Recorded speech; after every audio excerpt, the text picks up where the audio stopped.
You've made it to the very first step in what is going to be, hopefully, a story that we enjoy telling and you enjoy watching. And we decided after, hey, you know what? How are we going to entertain our audiences who are, one, fantasy fans, and two, may want to sit here with us and play someday? Let's play. Let's just go nuts. After building it all, we've gone through a little bit of system stuff already. Rule zero's out of the way. However, we're stepping into session 0.5. 0.5. So I've known of a session 0, but what is a 0.5? I'm a novice D&D player. It's fine. Say it's all right. 0.5 is something that I recommend to any DM who's willing to give it a shot. So 0.5 is basically a prologue for all the characters. Now, I get it. I 100% understand. This is how most every DM should do it, and most every DM that you see online does do it. They do the whole, hey party, you're already together. You're already friends, you're already working together. And I understand, because there's gonna be one dude in the party who's an orphan, whose parents have died, who's got the dark, edgy backstory of... That must be revealed slowly. I've done dark things, and I can't be trusted. So why should I trust everybody else? Now say it in the voice of a 10-year-old. I can't be trusted, and Good. You just continue with this. Now write it on the board 20 times.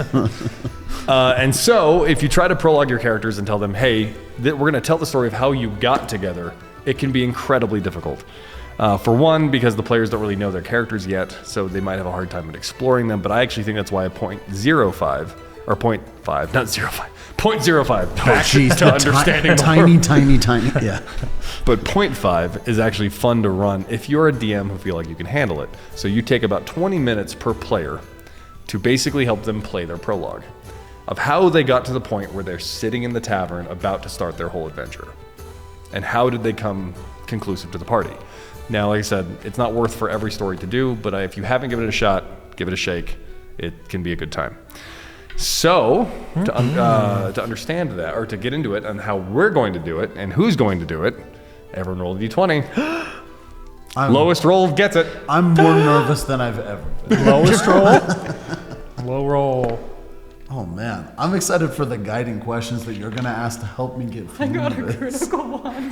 Yeah. Oh, Edgy backstory. I was born at a young age. You were born as opposed to an old age. It's not Benjamin Button. Yeah. I was born at a young age. Ooh, now 20, Raja. baby. This is a good. Both You really ends of did the that 20? Really? It's. I would like to point out, that is your first roll with Rixie Dice. Wow, Rixie Dice come on the show. Holy moly. It's a good day. It is a good day. Wow. These are also Rixie dice. Yeah. You rolled a 1. Oh, okay. Rixie, get off the show. Go home, Rixie. It's Tentatively The welcome. duality. That's true. Do you want a really extreme campaign?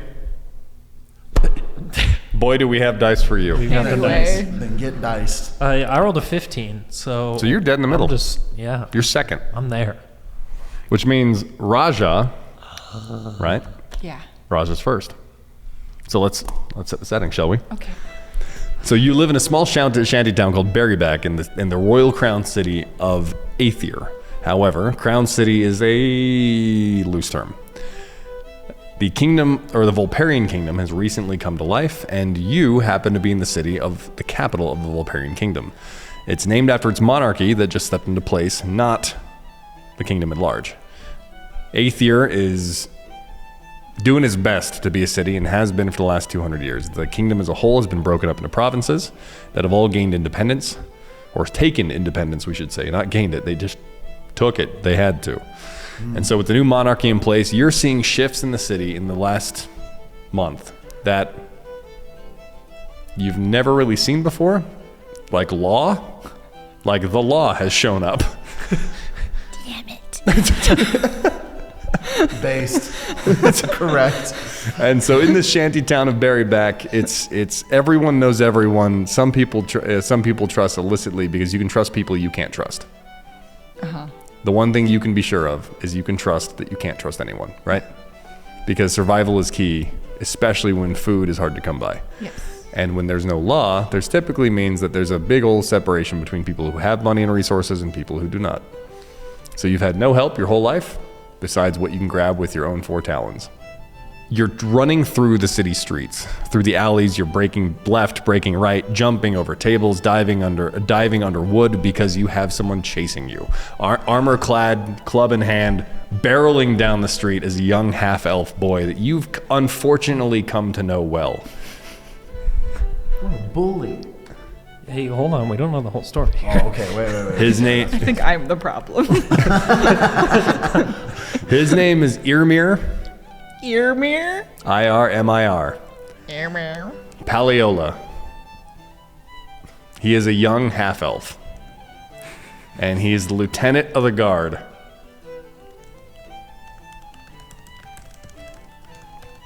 He's a boy who's wearing brand new shiny armor, and you're currently his problem. Barreling down the streets, all you're hearing behind you is the clattering and clanging of his armor, and he's yelling after you. Roger, get back here! I know you have it! You don't know anything.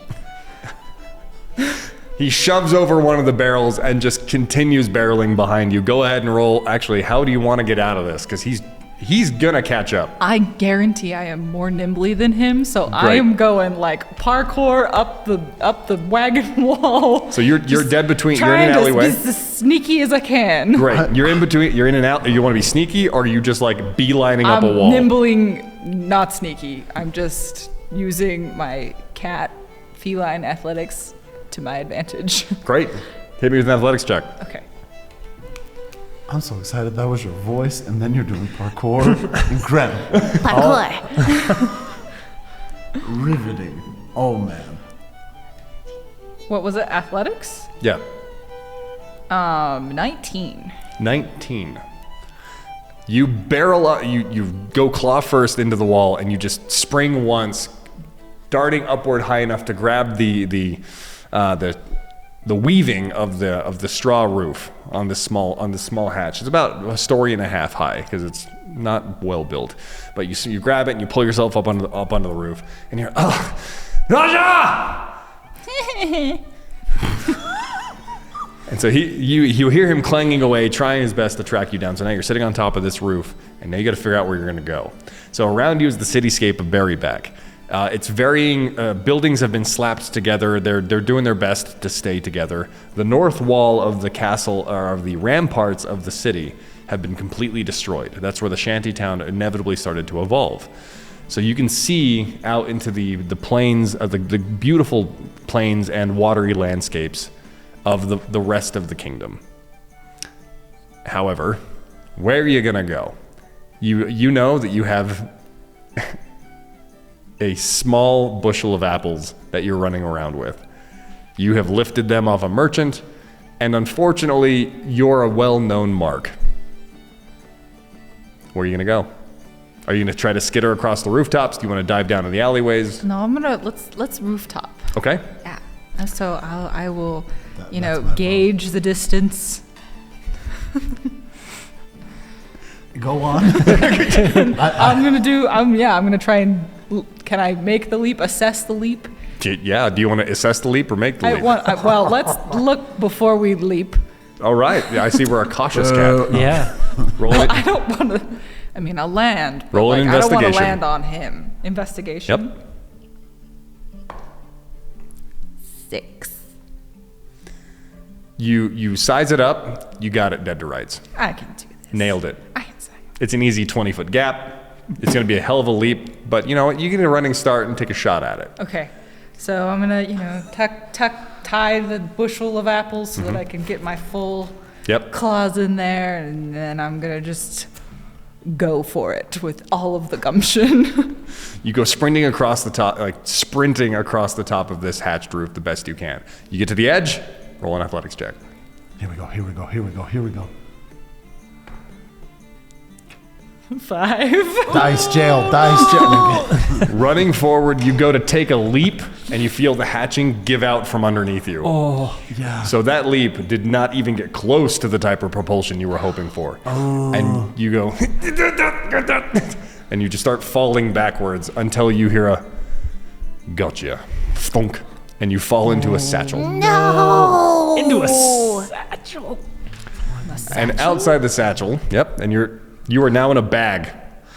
Let's hope there's not a river nearby. Jeez. Oh gosh, what the? Can I? Claw? Go out of the bag. Claw. Go ahead. Give it a shot. What is that? You know what? I would just say hit me with, because you have claws, right? You just have to deal a certain amount of damage. Does he have sharp talons? Yeah, just roll damage. See how it The goes. cats have large talons. I mean, What? technically, the claws do 1d6 plus strength. Love it. Is that this type of a roll? Yeah. Okay. Hitting this thing is going to be easy.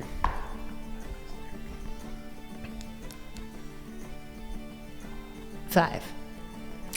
Your claws go through it immediately. You tear out. You can Can't almost like, stop me.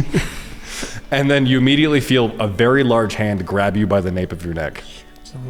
And much like every kitten is trained, even a young tabaxi goes, Bumless. No. the saddest of kittens. And in front of you is Iramir. He's standing right in front of you, and he goes, "Well, it's about time we got you. This is getting really old." And then a large booming voice from behind him goes, "Oh, come on, give us some slack. It's not that bad. If she's our worst problem today, we're gonna count that up to an easy day." You know this voice very well. This is the Marshal. The Marshal Knight himself, Taryn Branson. Marshal Taryn Branson is the unfortunate acting captain of the guard. This is a man with a lifetime of experience who's currently running a beat cop job because no one else is doing it. I'm gonna reach into my satchel of apples. Okay. And as I'm laying there limp, just hold out an apple to him. And he grabs it. This is at least worth my time now. Thank you. And so he It holds you wasn't by... paid for. I assumed... You just broke the law. Loopholes. He gruffly hands a coin to Iramir and like, "Go pay the man." Anyway, it's fine.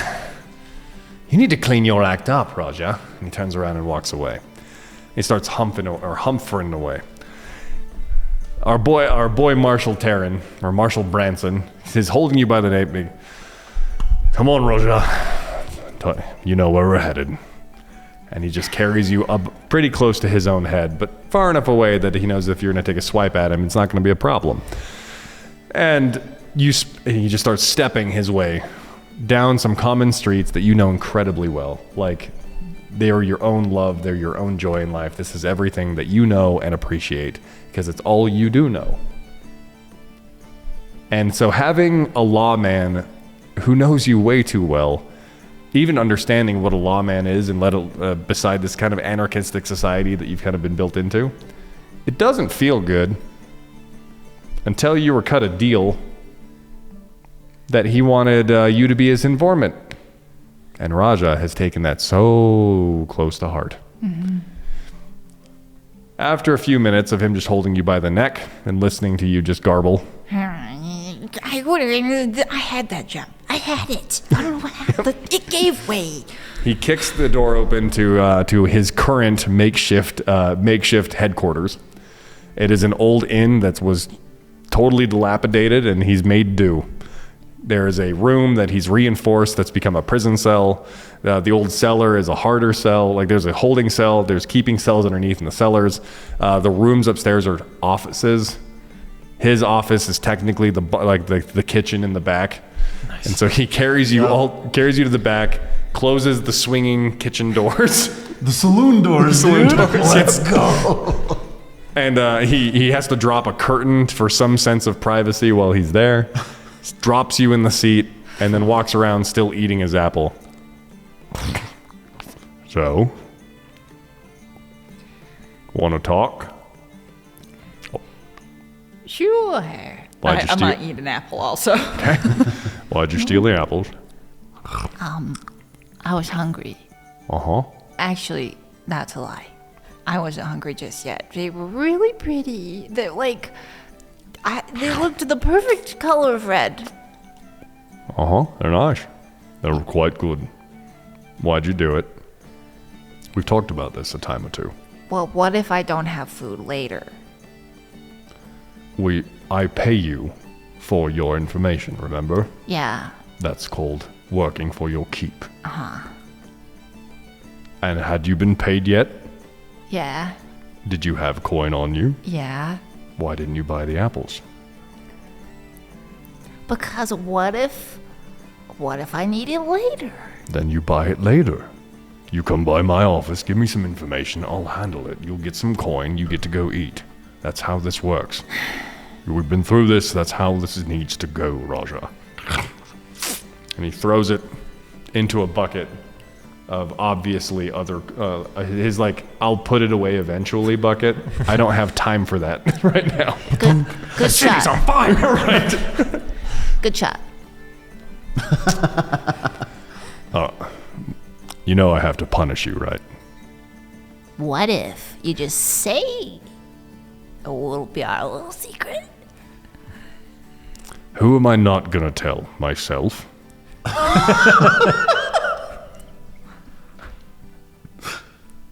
If it's just you, then why does it matter? There's a thing called responsibility, and as long as I wear this crest, and he hits the crest on his side, and it's a shield, a black and gold shield, with a dragon adorned on the side of it. As long as I wear this, that means I have a higher responsibility. So what if we just take that off for a second? Then I don't have... then that is what I would call a day off, and I don't get those yet.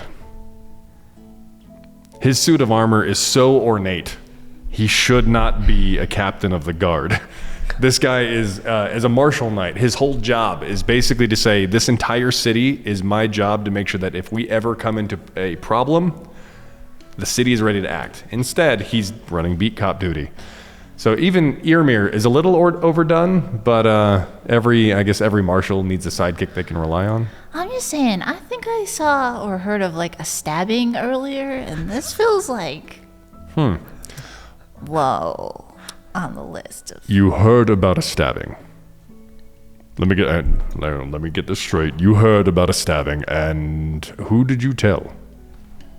Oh, nobody. Who should you have told?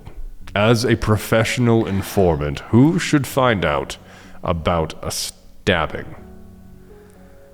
Probably you. Oh, probably me. That's a bold thought. Oh. So, who are you going to tell about the stabbing that you may or may not have seen? Guess what, sir? Earlier today, at about 10:30, there was a stabbing. Do you see who did it? No, well, I know how tall he was, but it was a very cloaked person. You know, as stabbings normally go, sure. How tall was he? It's canon. There are clicky quills. There's clicky quills in this universe. I love it. Let's go. Yeah. Mechanical quills. Yeah. You see the feather pop out the back when it's ready to go. How tall was he? I'm this big. Yes. And so he was probably bigger than you. Noted. Hair color. He was probably that big. Hair What? color. Hair color. Hair color. There was a hood. Color of hood. Oh, it was red. Red hood. Great.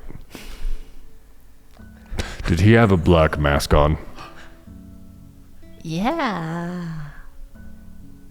Did the stabbing really happen? Or was there a proselytizer of the god of war stabbing people in the street? Stabbing us with his words.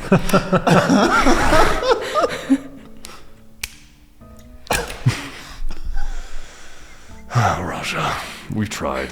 I've tried and I've tried. Okay, but how can I make it up to you? How can I fix it? I can't keep. Do you want the rest of the apples? I'll split it with you 50-50. I've technically paid for them. They're mine. How? Can I have your apples? Yes.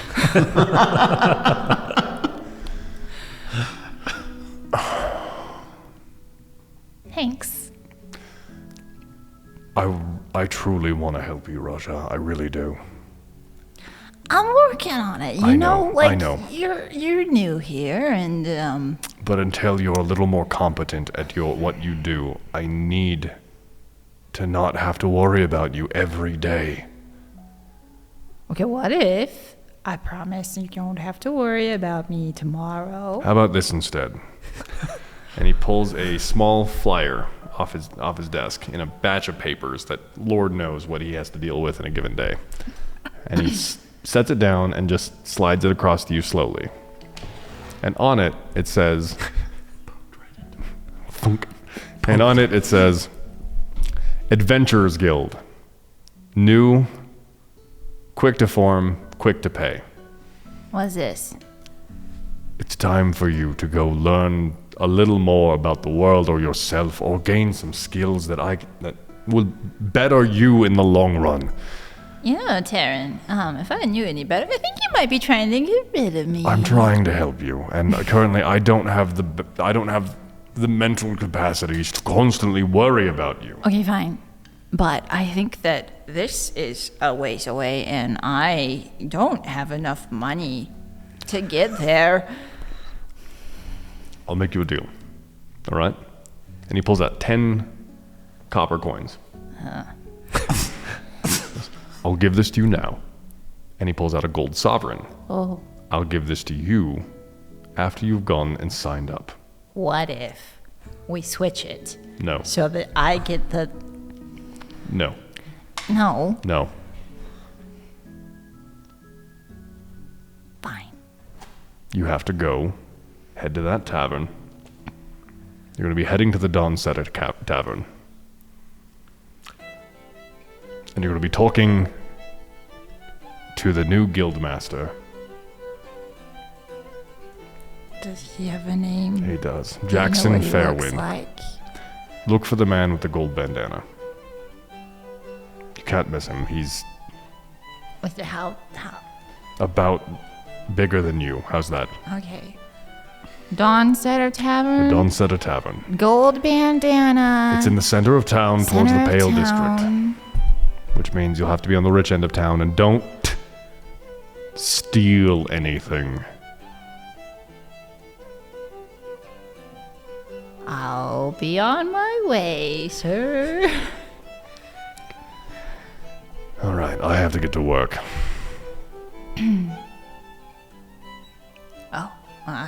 Sure. And by the way, he throws you a copper piece for the information on the stabbing. I'll look into it. Stabbing us with his words. Yeah. Okay. Get out. Have a good day, Taryn. Raja scurries her way out into the inn, and now Iramir is coming back with a man in a red hood and a black mask who's been stabbing people. Excellent. He has a knife. He's like, I would have gotten away with it too. Justice. Talking to another guard of the street. Can you believe this guy was pretending to be one of the proselytizers? Crazy. Hey, boss. Raja is shocked. There's no way. Absolutely. She's like, I got lucky. Oh, man. She's like, am I God? Did I make that? Did I do that? I create the stabbings. As you walk out of the makeshift headquarters, you hear the bellowing scream of Marshal Branson. Like, you can't be serious.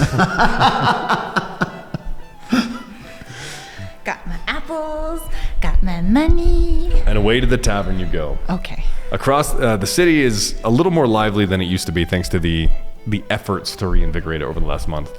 One, the middler socioeconomic class of people are kind of active again. They're into trading. They're working on their artisan skills again. They're bringing trade back mercantilism, and you see money flowing a lot more than you used to. It was kind of getting down to almost a bartering system, and the caravans are getting interesting too. You're seeing cultures you've never seen before.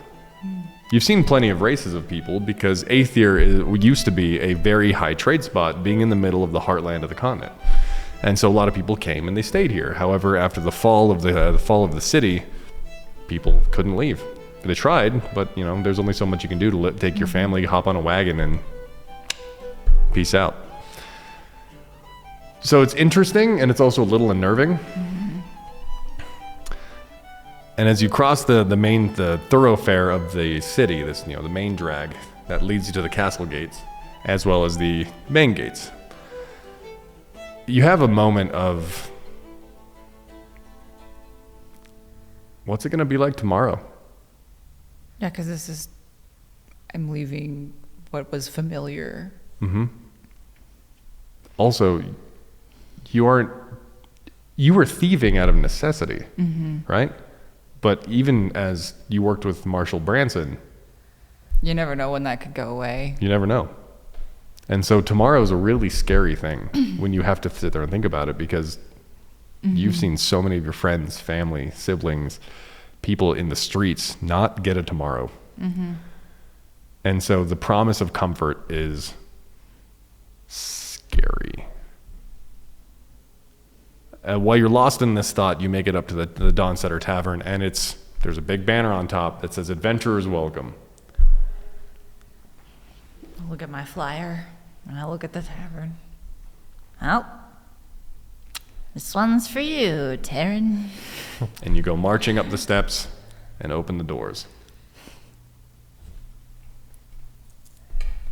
Trying to be bigger than I feel. Just like, Ha, I'm so confident. Just, whoosh, with my little purple cloak. That's what I And was your little hood, picturing. little cat Whoosh. hood. And your little cat hood. yes. Yep. You put it up, whoosh the cloak, and on you go. In the town of Meathil, there is a large parliament. I almost said gaggle. Not a goose. A large parliament of family and friends waving goodbye to a small little owl. What a transition. Sorry, what a transition. Okay, anyway, Storytelling. we're doing it. We're doing We it. love Sitting D&D. on the river edge, you can smell that familiar scent of like that clean mountain running water that you know of from the forest and the shire that you all live in. You can remember the sounds of people kind of humming and singing, because Meathil's a really happy little town. It's a river town. It's a trade town. It's on the outskirts of nothing, because then it's just forest forever. Forest and mountains is almost as far as the eye can see. But those forest and mountains have been quickly becoming your home, right? They are not necessarily dangerous completely. There's plenty of danger, and when you get into a fantasy forest, plenty of it. Plenty. But as far as you have your family and your generations of your parliament have known this so well, they can tell you the migration patterns of bears. They can tell you where every chipmunk is buried an acorn. And that tree wasn't there 600 years ago. See, we have a map. But the parliament of owls that are here, they're just all screeching, waving goodbye as you're hopping on a river ferry. Bye, And guys. You've taken your few steps out, and these steps are massive. For this young, wide-eyed, bushy-feathered little wizard who's had dreams in his heart of seeing the world, this step onto this pine ferry that's just gonna cruise, it's not exciting, is practically like taking on a dragon. The fear, the anxiety, the raw excitement, like that feeling in your heart that's beating so hard, but at the same time you can feel it in your head, that you know how monumental this moment is, and you try your damnedest to remember every detail, every person who was there, the scratching sound of the planks of wood as you made it onto the dock, then that one change of feeling in textile when you stepped onto the riverboat, and even the small houses around you. You know that some of these buildings, you've known them your whole life. Meathil being the forward trade town of your little parliament, selling maps, getting jobs, going on adventures. You've seen plenty of your family members leave off on contracts. Totally. Yeah. 100%. But this is yours now. You don't know when you'll be back. And that's not a concern. But it's a thought. That what if this is the last time you see your family? What if this is the last time you see Meathil? if it's the last time, what's it the first time for? Those questions are so loud in your head, and even for such an inquisitive little owl who knows as much as he knows and tries to learn as much as he can, these ambiguous questions that have no context, they have no variables besides yourself. By the time you come out of that thought process, the dock's far behind you. You said your last goodbyes, but you didn't get your last looks. You were so lost in thought that maybe that is the last time. Maybe that moment was the last time. I didn't get to see it. You saw it, but did you see it? Mm-hmm. Right? Yeah. As you're making your way down the river, the ferry captain, it's just he's an old orc. You've known him for a while. Like you've known him, like you've seen him, right? Yeah. And he's worked this river for a very long time. And he normally doesn't go as far as Aether. Normally doesn't. But it's there's something going on, and you decided to give it a shot. And so as he's sitting back, this dude's he's the whole look. Big straw hat, the hand-woven straw hat. Yes. Practically in just coveralls, or overall, just the overalls, not the coveralls. The overalls, right. He's got a cotton shirt underneath, but he's a riverboat man. Like this is his trade. And he's got a little bucket, a little vase next to him he got his coins in it from whoever paid. So it was you, and it was about 4 other people. Some of them are dressed in adventuring gear. One of them is a fellow.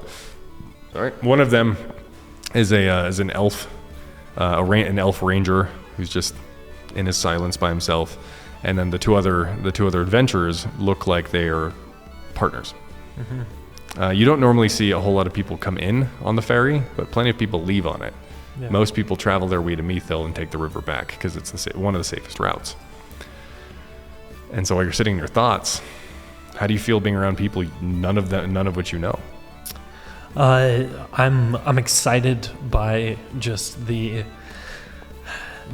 possibilities that these characters, especially if one of them looks like a ranger, I wonder what stories this guy has. I've got these partners. What is it that they're doing? Yeah. They're heading to this big city because I've never been to Aether before, nope. Right? Yeah, and so I think that's I'm stoked at the idea that I'm on a boat where there are these people that can't go anywhere and I can talk to. Yeah, and hopefully get some stories out of. I love that. Yeah. So for context, Aether is on the southern edge of the country as a whole. Okay. It's not the heart of the country, it's the southern edge. Mm-hmm. And it's mainly because the Volparian kingdom is mountainous, plenty of forests, plenty of plains. Agriculture is aplenty here. It's got such rich in resource. Yeah. However, what made Aether possible is the fact that it's the center of a massive logistic chain. And so that's where the head of the river showed up. That's where the main roads collided. That's where all the cobblestone ended. And that's where it made for a really nice entry to this rich resource and a really nice exit for all of the trade. Mm-hmm. And so you're headed to that southern edge because you're from the northern side. Yeah. And so you don't even know what the people are like. Mm-hmm. And so with the ranger sitting in front of you and they're two human adventurers, and the orc kicking it. The orc finally speaks up. Yeah, you're a little small for an Aarakocran. Oh, yeah, no, a little bit smaller, I understand, but my name's Bubbo, by the way. Nice to meet you. Nice to meet you, Bubbo. Yeah. I don't want to sound like I'm trying to put you in a box, but you don't look like the others. You're like orange. the elf here and the humans? No, yeah, you're I do look a a bit little different than them. You're right. Yeah, you do. You do look different. Yeah. Do you want some seeds? Some what? Seeds. And he pulls out a bag of sunflower seeds. Inside of it are grubs. Okay. I mean, is it free? I don't have much money. These are complimentary in-passage meals. Oh, yeah, okay. Yeah. Okay, yeah, I like it, yeah. So he hands you a small bag of seeds. Oh, hang on. And he reaches over and pulls a weevil out. Yeah, it shouldn't be that. Grubs are complimentary, the weevils. Okay. Just chucks it into the water. Yeah, right. Okay. And you just go. Takes one bite, spits the seeds out. This man's a champ. Yeah. Yeah. He's not me. I cannot do that with sunflower seeds. Doesn't even fish them around, just... I might save these. For I later. hear you. Yeah. So you go down to Aether often? Only been there a few times. My dad used to make the trip quite a few, though. Ah, okay. Yeah. Well, that's great. Yeah. Why are you going all the way down this time? Well,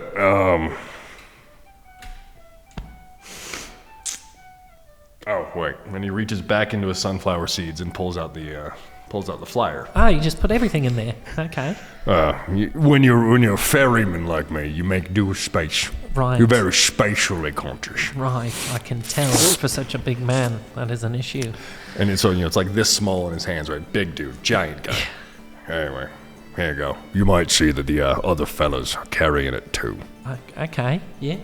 And on the flyer, it says, Adventurers Guild New and Bold, Aether finally founding the frontier. Rebuilding the kingdom one quest at a time. Are you going for that as well? Oh, I'm in the logistics business. I move people around. Okay. So when there's people moving, You're old moving. Grotok is going to be there to handle it. Grotok. It's a family name. That's a beautiful name. Thank you. Yeah. Got it from my mom. Your mother. That's all right. Wow. She named you, or her name was Grotok? So call them A, call them B. Wow, that's fascinating. And I take out I've got my little components pouch, Yeah. and then in a little pocket, pull out a notebook and just scroll down the name Grotok, just like... Yep, it's just- knowledge. Yeah, it's knowledge. He just like me for real. Yeah. Sheesh. Grotok. Here's a name once. Yes. Yeah. Heavens. Well, yeah, well, it's great to know that you're going to be doing this. Yeah, I'm excited. So you got over there's Clinnan and Canaan, brothers, and that's Laurelian. Laurelian. Yeah. Oh, wow. Them elf names roll right off the tongue. Ah, yeah, You beautiful. feel them at the tip of the tusk, Yeah, right. teeth and the lips. Yeah. So you know all of them? I have to get some contact information when you're aboard. Right. Yeah, one of the other Cochranes handled it for you. Oh, okay, yeah. I just walked on board. I didn't even know who you were. You could kidnap me for all I know. It wouldn't... It wouldn't be hard. You're real small. Okay. Well, it's been great talking to you, Grotok. Yeah, I guess I better get back to steering. Oh, no, rapids! Veers slightly as you see a large crag sticking out of the river. Just kind of I was joking. Yeah, I'd go up to the elf. Would for sure be the one that I would approach first. And Hello, what do you want?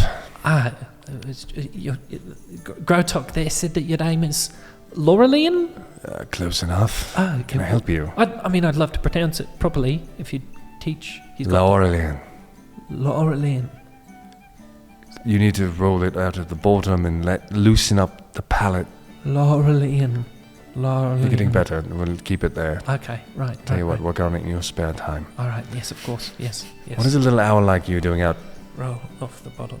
I'm on my way to Aether. I'm going to become an adventurer.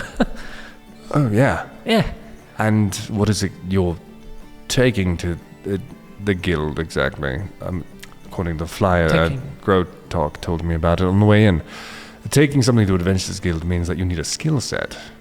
Right. Not to insult you, you just look ill-prepared. Yeah, that's understandable. Right. Well, I've got some abilities that I have been practicing. That I don't know. I hold one hand out to the left of his head, and then the right. I cast the cantrip Dancing Lights, and I distract him with this one, and then pop the 4 orbs of light up into my. Roll an right Arcana hand. check against his passive perception. Delightful. And what a roll to be doing. Dang it. Arcana? Yeah. That's a 10. Okay. So you're like, I've got some tricks up my sleeve.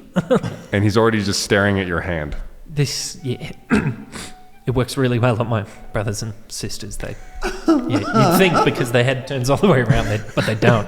So, yeah. Not bad. I would recommend working on it a little harder than that to clean things up. Right, I'm very at the beginning of all of this. I, I just have them sort of float up around. And the two brothers across the way. Hey! See? Yeah. Do it again. Do it again. I okay. Make him disappear. Whoa. right. And Laura is like, lovely. Yeah. Lovely. No, yeah, I'm definitely just starting out, and I've got obviously a long way to go. I'm assuming you're studying to be a wizard. Yes, of course. I guess the babbling gave it away. Oh. Do you carry anything besides a stick? Yes, I do. What do you got? I've got this, and I reach to my side and have a small dagger. Nothing too fancy. Something very more utilitarian than a weapon. Yeah. Necessarily. I've got this. Right. Can I see that? Just for a moment. Right. I'm not going to stab you. But You'd be hold dead on, already. Hold on. Proper blade technique. Love it. Right. Excellent. Someone trained you well. Just kidding. He throws it into the water. I knew it. And instead he reaches into his belt and hands you an elven dagger. Take it. Okay. Take it. All right. Take it. Right. It's heavier. However, you have a new elven dagger. Yes. Your elven dagger, you can throw it, you can stab with it, and technically you can stab with a bonus action. Okay. It is lightweight enough, Stabbing. that you can take a bonus stabbing. Bonus stab. That's a bad name. So range weapon, or it's a versatile weapon, range weapon, or not a versatile weapon, a range weapon, and minor or martial weapon, small. You can stab with it, throw it, but it allows you to take a bonus action to shank someone. Yeah. Bonus shanking, if you will. Perfect. I love the bonus shank. Bumble shanks, but bonus shanks. Yeah. That's Thank just- you so much. Yeah. Also, I feel bad about that. So here. No, that thing was a piece of crap. This is He awesome. hands you a whittling knife. Oh. Thank you. That should serve your purposes much better than. Do you whittle? Yes. I would absolutely love if you take the quarterstaff off Yeah. my back. If you'd like to whittle something onto this quarterstaff, that would be amazing. And then before he can really respond, the two brothers go, "Do it! Do it! Give the owl something!" All right. Thank you. Thank you. Sure. If you'd like to watch, I can title you how I'm doing it. Yes. Kind of enthralled by your passion for it. He's like, okay. Right. And so for the next few hours, he's just working away. Inevitably, night falls. And as you're watching, your heavy eyelids are going. And so it's gotten to the point where you're like holding one, like trying to. He's just chipping away. Hey, owls do that, yeah? With a sideways head? Mm-hmm. Heck yeah. Go ahead and roll a con save. See if you stay up. Oh boy. Not great. 9? Could be better. You probably. It transitions into a dream and there's some weird Pretty stuff much. taking place. Like you probably fought to stay awake for a while, but consciously you have no idea. Yeah. Okay. There's just a moment where end of thought. Like Yeah. I think I failed a con save behind the wheel the other night. doing the Like you just said, I was the knot. awake, but how'd I get here? Oh, dude, I've been there. You wake up in the morning and the Laurel is gone. Okay. However, your staff is sitting on your sitting on your lap, and there's a beautiful eagle's head on the top of the staff. Okay.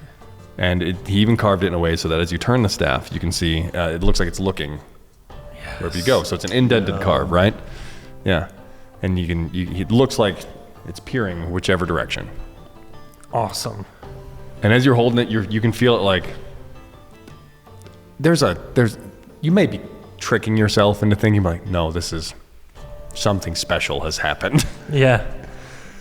Awesome. The two brothers are still there, but they have their flasks out, and you can tell they were drinking their way into the night, and they are just gone. Okay. Grotok, though, like a ferryman, is still.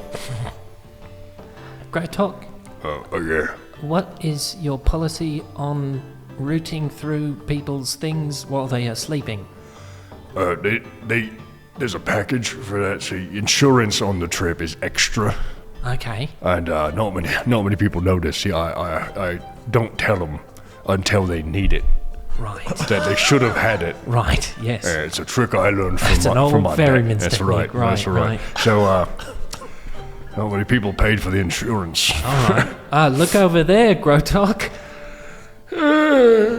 And I go and look for whatever bag looks the most full and just open it up and see what interesting things Go are ahead and there. roll a stealth check. It's an old ferryman's term. we goose. Call it baggage insurance. 13. 13? Yeah. These boys are so far gone. Yes. They were decent-sized flasks, and those flasks are empty. So they were trying to fast forward this trip. And so you just start rifling through. One of them is apparently an artisan. Mm-hmm. So he's a bookbinder by trade. Okay. However, they both have gear like they are adventurers. Yeah. But there's a bunch of books in there, and you can see the lacquer, and they say he's got the lacquer in there, and he's got the press.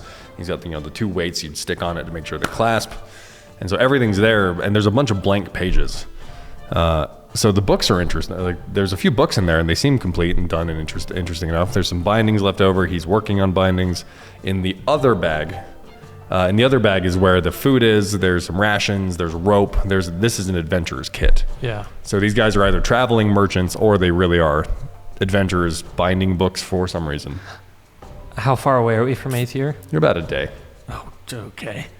As I take mental note of the fact that the one has the books in it. Yeah. And I would save any sort of trying to grab it for Yeah. when they're not going to wake up and realize something's gone and I'm on this boat with them. Deal. So So you just sit there and kind of kick it, biding your time. yeah.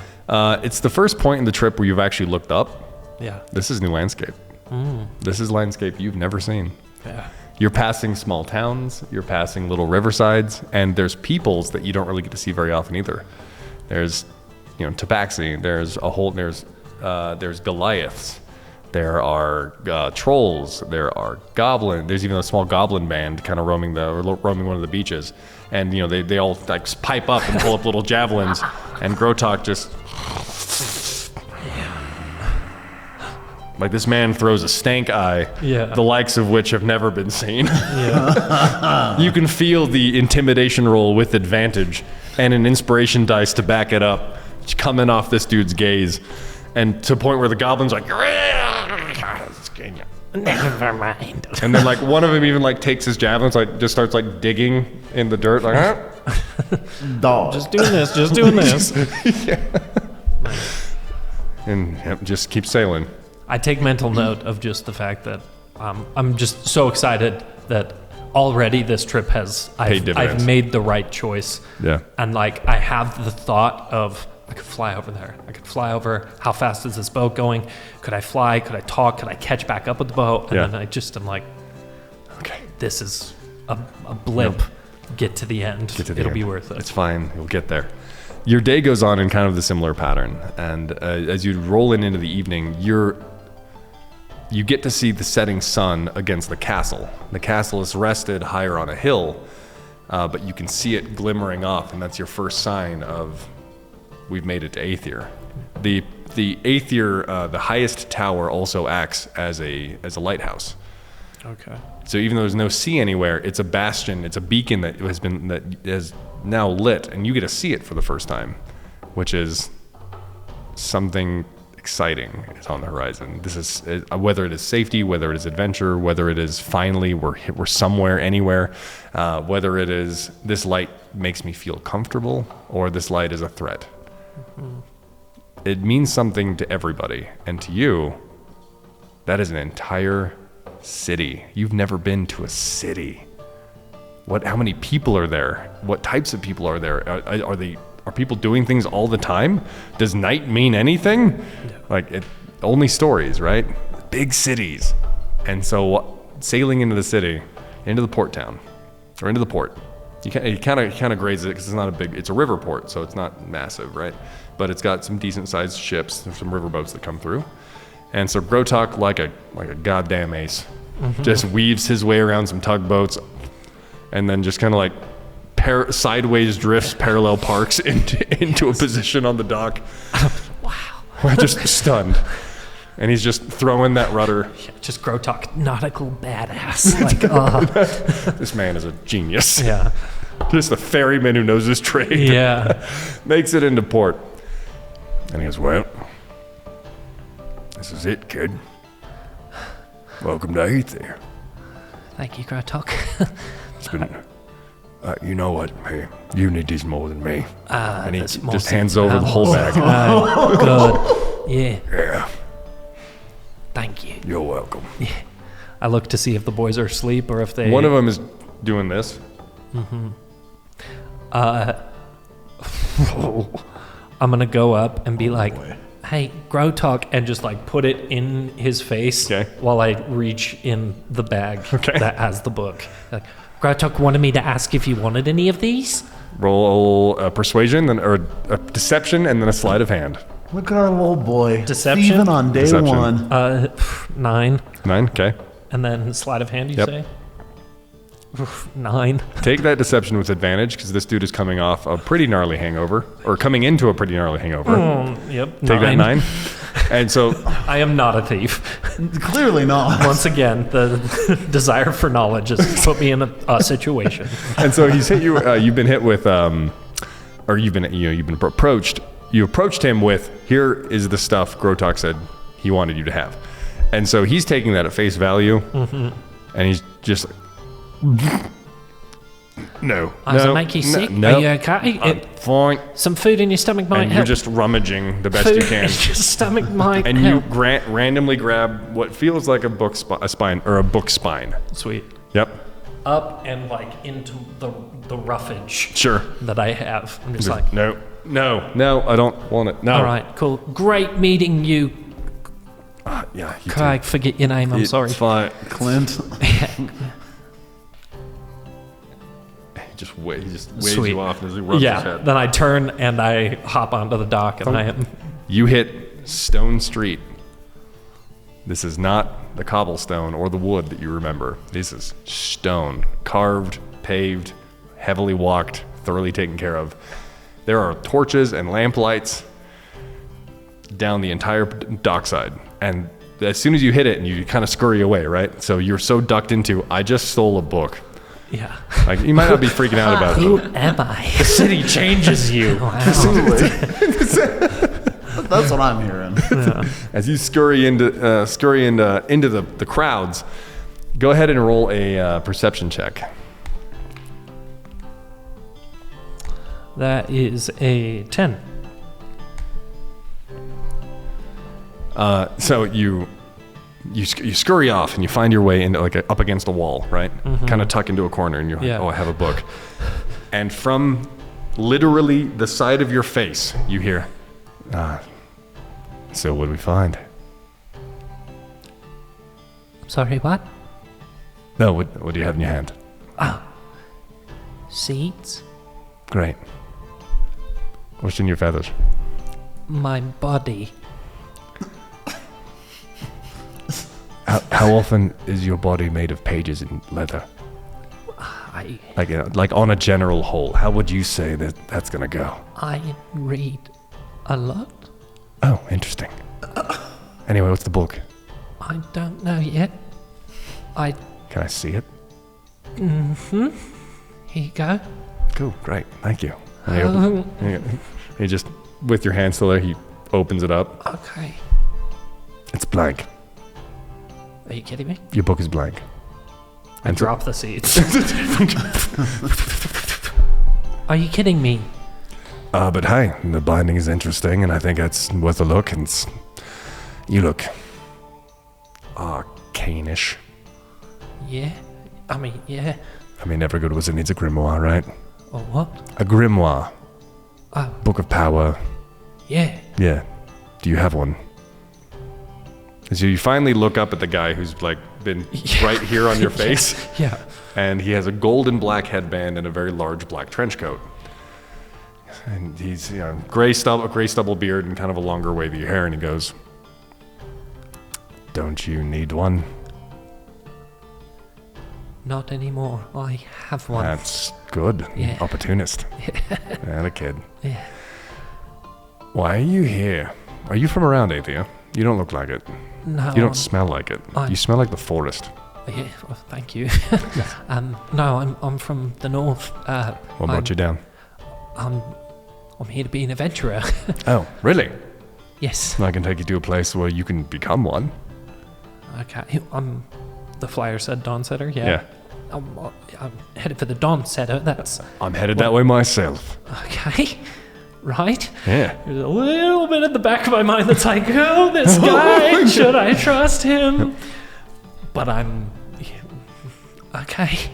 Yeah? I have no idea where I'm going. Oh, it's okay. I know the city like the back of my hand. Yeah, your big hands. Yeah. Big city, right?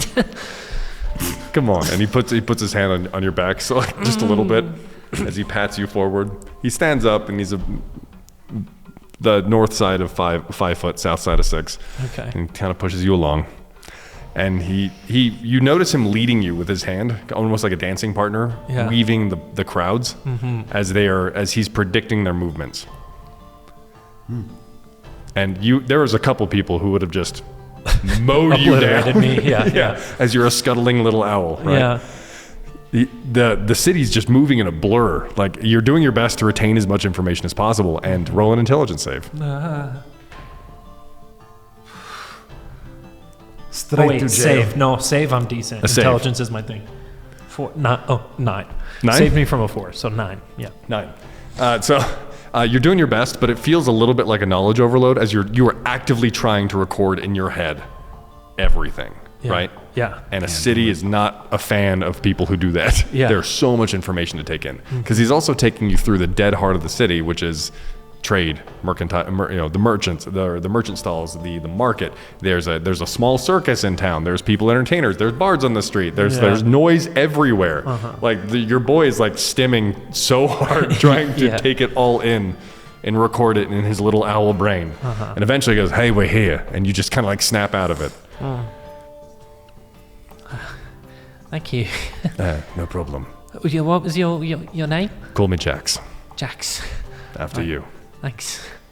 Yeah. I'm Bubbo, by the way. Nice to meet you, kid. Through the glacial pass. Yes. Yes, sire. Through the glacial pass, it's cold. It's roaring winds. The frost has been building up on it. You can feel it building up on the tips of your ears. You can feel it in your hands, and you're gripping to your khopesh the best you can. You're currently soldiering forward with only one thought in mind, and that is, I'm alone. I have what happened to ever. You have so many questions and so much fear baked into the survival method that you know how to survive. This is not something new to you, but surviving alone is something that is incredibly foreign to you.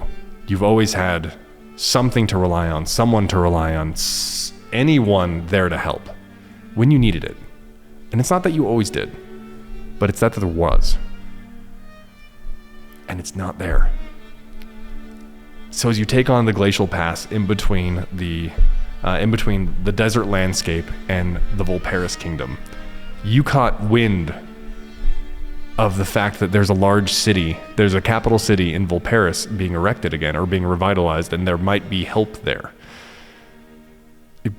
That's all you got. That's all you have to go on. So you just soldiered forward, taking on into the glacial ravine, or the glacial canyon between the two mighty glaciers. It's a path that yes, go. Just no, I feel like, yes, absolutely. Like you say, not only am I alone, but like, I hate the cold so much. Oh my gosh. So like to really, like truly on my last leg, so desperate, like to leave this biome that I knew and to just, navigating these paths that like maybe I was taught once, but like, I hate it. I hate it. I'm right there. I'm in it. Hate it. Yeah. You're making your way through, and you can feel the higher you get, the lower the temperature gets. Roll a con save. Yo. We need the big dice for this concept. There we go. The big one. The first roll of the campaign. No. 13. Okay, great. Base 9. So I have a good save. Your fur's doing a good job. It's doing its best. You can definitely feel that chill doing its damnedest to break that natural armor. That's that survival sense, that deep genetic species that has said we have fur and we insulate. However, you're also not necessarily temperate fur. Your fur is probably designed to wick out water as fast as it can and let wind cool you down on the inside, right? Yep. So even though you may be a double coat rabbit, this is the wrong kind of double coat. But it's doing a good job of wicking the wet off, right? Because even as you're trudging through that ice and snow, you can feel it on your pads, the pads of your feet, and they're well worn. You've got those good calluses down there because you're a traveling band, right? And you're making a good pace. You soldier deeper snow, and snow gets deeper, and the ice gets colder. And now you can feel it. You're not stepping on ground anymore. You're stepping on ice compact. Oh. Your footing is doing its best. Roll a strength save. Yo. I'm floating down on a boat, and this dude's like... I mean, my save is good. My modifier is good. Base 2. Sorry, 7. 7? Okay. Yeah. You slip. No. You slip and you slide down a bit of the face. And that did it. That shoved the snow so deep into your cloak, got it underneath your cloak into your fur. You got it in your ears. And you had to use your Kopesh just to stop you. Yeah. And you just gripped the best you can. Roll 1d4 damage. Don't die in the prologue! Die in the prologue. You have to make it to 8. So to make a new character. Roll up a new one. 0.5. 2. 2. You take 2 points of damage. That dice is too good. Yeah, I'm It looking looks at so Okay, wait. Noob hours. No. Noob step 1. Where's my HP at? Because it's. You're fine, dude. I got my You're fine. AC. Yeah, I feel like it's usually there. See? A goofy goober. Hold on. We're gonna do. Yeah. Oh yeah, we're so back. We'll figure this out. Okay. Okay. Anyways. Yep, precisely. Clambering up to your feet, shaking hands, hand down, pulling yourself up, and you just take one more step. Because of what the desert has taught you, you have to keep moving. Yep. Or you die. And the polar opposite climate says the same thing. If you stop, you die. And you move one more step and another. And at this point, you're just focusing on one step. Because if you can make it one more step, you get that much closer to finding out what happened to your family and to your tribe. Because what happened? And that question of what happened is no longer there. It's, I have to do this before you can even ask yourself what happened. Yeah. You step again. You step again. Night starts to fall. And you don't know how far this glacial ravine is. You know that there have been plenty of people in your family and tribe who have traversed it. Because you've done trade on the borderline plenty of times. They'll come back with food, furs, a wagon, new cattle, new horse. So there's this township on the other side, or at least that they talk about, that they do business there plenty of times. And they never go that far beyond the township. And so you know that there's something on the other side of this ravine that's going to help, that can help, that might help. The word help is so attached to the other side of this ravine. That's all you got, is searching for that word. You keep stepping, and the wind keeps howling, and you swear it's getting louder. Like in your heart, you swear on your life, this wind is trying to push you down. Roll a con save. Absolutely.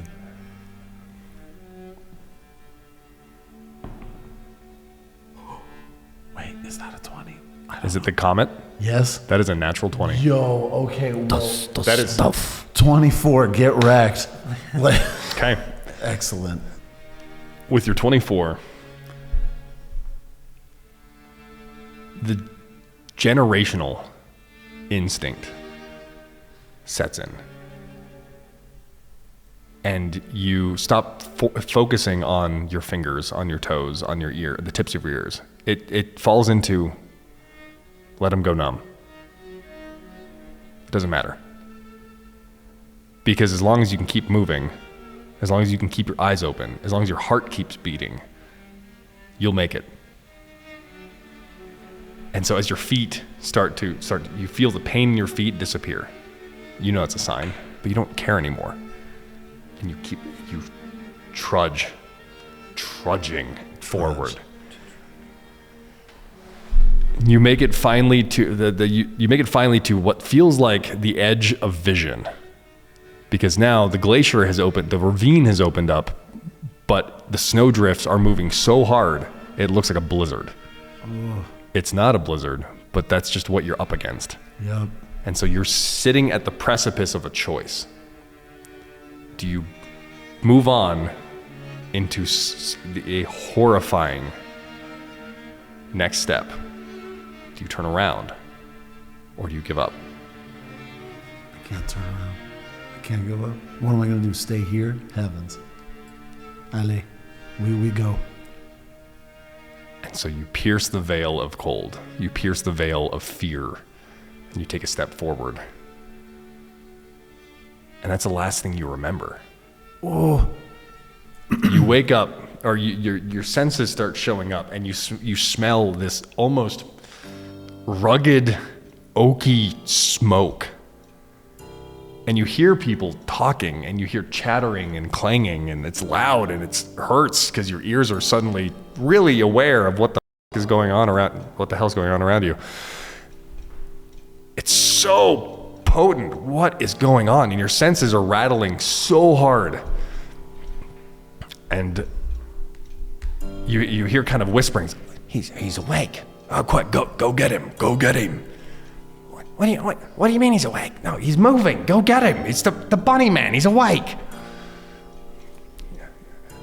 And as your vision kind of starts coming to, you're in a room. You're in a plastered room. You're in a kind of a blue-walled room.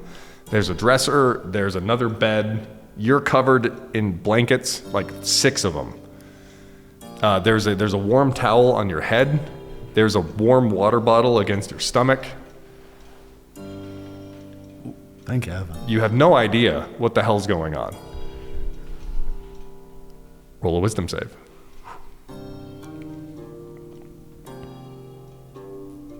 Oh boy. Hey. So 9. Okay. The soldier fight or flight kind of kicks in. And so you immediately go to grab. Mm-hmm. Go to grab your weapon. It's on the table next to you. And what do you do? I mean, I pull it close. I pull it as if I need to draw, but I'm not full on moving it around yet because I'm paranoid. Okay. There's no one in the room with you besides a slightly cracked door with light beam coming through. So everything's a silhouette right now. And so that light's kind of cracking through. And then you hear some really large footsteps. They're heavy. They're not like massive shaking house, right? But they're heavy footsteps. Coming through and coming down the hallway, you hear, oh, he's good. Here comes the boss. He'll know what to do. He knows. Yeah, what do you do? What do we do with the bunny man, boss? And you see the door crack, and there's a very large silhouette and smoke kind of like billowing. Pulls it away and goes, "Hey, who the hell are you?" And as he walks in, you hear big puff, and he waves his hand a little bit, and then in comes kind of a smaller, scrawnier being, a humanoid, kind of runs in and like holds up a torch, and then lights one of the sconces, and it illuminates this very tall purple suit, gold chains, scruffy beard, and a big old stogie. "Oi, what are you doing? What are you doing here? Bunny man, wake up!" No, I'm awake. "What are you doing out here? You shouldn't be over here." I lost my way, briefly. But briefly? Yeah, okay. There's normally at least 10 of you. What are you doing here by yourself? I'm just trying to get to I was trying to get through the glaciers, and then Okay, you made it. What are you doing? I made it. Yeah, we found you. You made it to the edge. You passed out. Many thanks.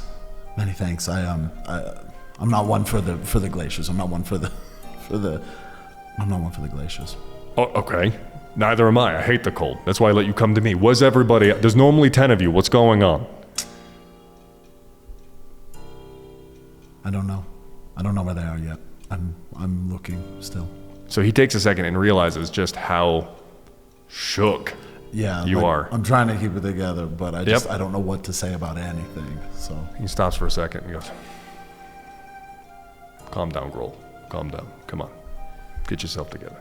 Turns around, snips his cigar, relights it, grabs a stool, sits down. "How old are you?" Hold on, let me look. I forget. I want to say 25. Hold on. Yeah. I did say 25. Okay, Right. I'm 25. I don't recognize you. What? You ever made that trip? No, never. Yeah, I can kind of tell. Yeah, Hey, my family has, but not. Hey, you're okay. Look, I've been friends with the bunny people for a long time. The Harangan tribes, they're good friends, they're good people. They've been good to me, I've been good to them. I'll be good to you. I didn't realize. Thank you. Hey, look, there's no bad blood here. No ill will.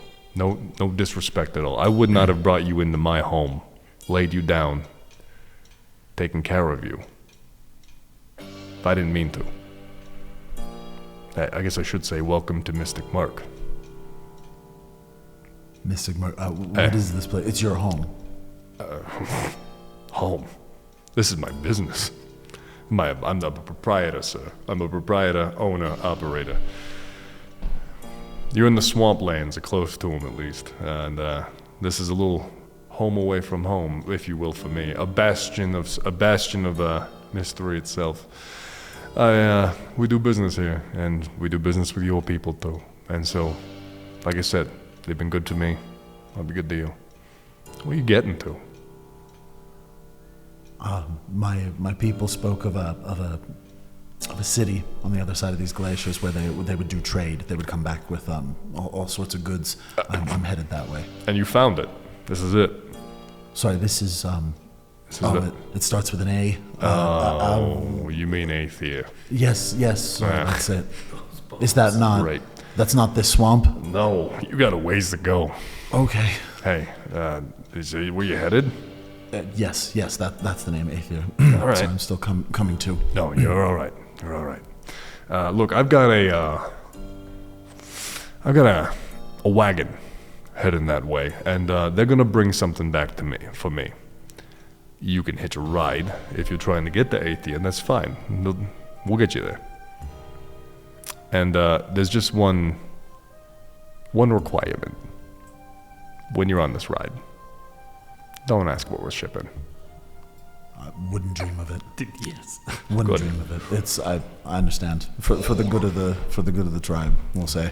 Hey, they all knew the rules and they respected them. They didn't ask where we got this stuff. They didn't have to. And we'll get you to where you need to get. For now, this is what you're going to do. You're going to rest. All right? However, first, you need on that wagon, there's going to be a nice cot. You lay your head down. We'll take care of the rest. All right. It's as simple as that. Right this way. And he gets up, and he kind of waves. Stumble to my legs. So I do want to get right up, but I'm still just my body's coming back. Coming back. You are in level 1 exhaustion currently. So you just have a disadvantage on ability checks, which you won't be making many right now. So you don't have to worry about that. It's for flavor. For sure. I didn't know that. I haven't heard of level 1 exhaustion. I got you. So geez Louise.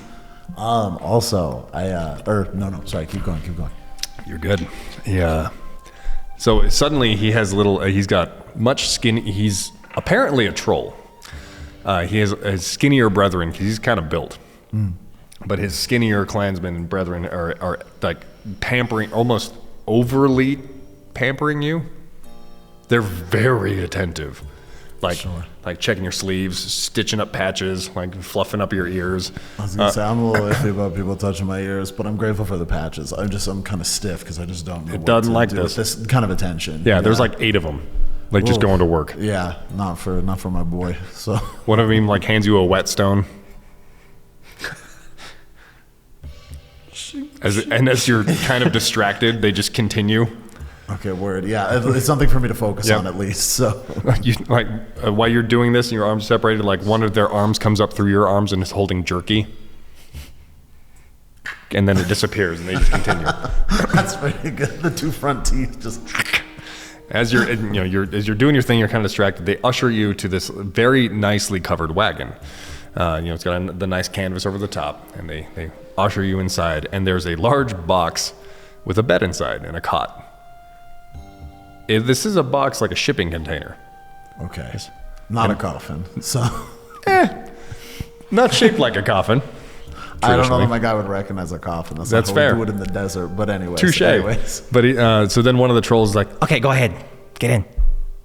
Get into the box. Get in. And then you have to drink this. Drink what? This. It's going to help you rest. I can't just lay down without drinking it. Well, no, you should lay down. You need to lay down because if you drink it here, you'll just hit the dirt. We don't need that. You got to get in and then drink it. Are there holes in this box? Well, yeah. Like a few. And there's like... I inspect it. There's like 3. You can definitely tell it was an afterthought that they almost forgot. Because there's like 1 in the side and then like 2 haphazardly placed. Okay. What? He's a nose boy. So what can I smell with this drink? Like I don't grab it yet. Sure. I do a lean and a. Sure. Yeah. Go ahead and roll a perception check. Excellent. We'll do. It was a sniff. Yes. Maybe like survival. Yeah. Survival investigation. I think in my head I was kind of debating it. Multiple boxes. Yeah. So I was like, let it ride. We'll do perception. Ooh, we got 6, folks. We got 6. You sniff it, and it smells just like honey. Huh. You're just getting notes of honey, and that's kind of it. There's other herbs in there, and you can't identify them. Sounds about right. The honey is definitely there to help something go down. Ooh, okay. I can tell that much. Have you ever drank this? Like, twice? One time was when... I can't talk about that. However, the other time was at my sister's wedding. And I thought to myself, hey, do I even want to be here? And the answer was absolutely not. So I found a chair, right? I found a chair and I put a drink in my hand and I staged it and I pulled it out of my jacket and just like slugged it. And now I'm here.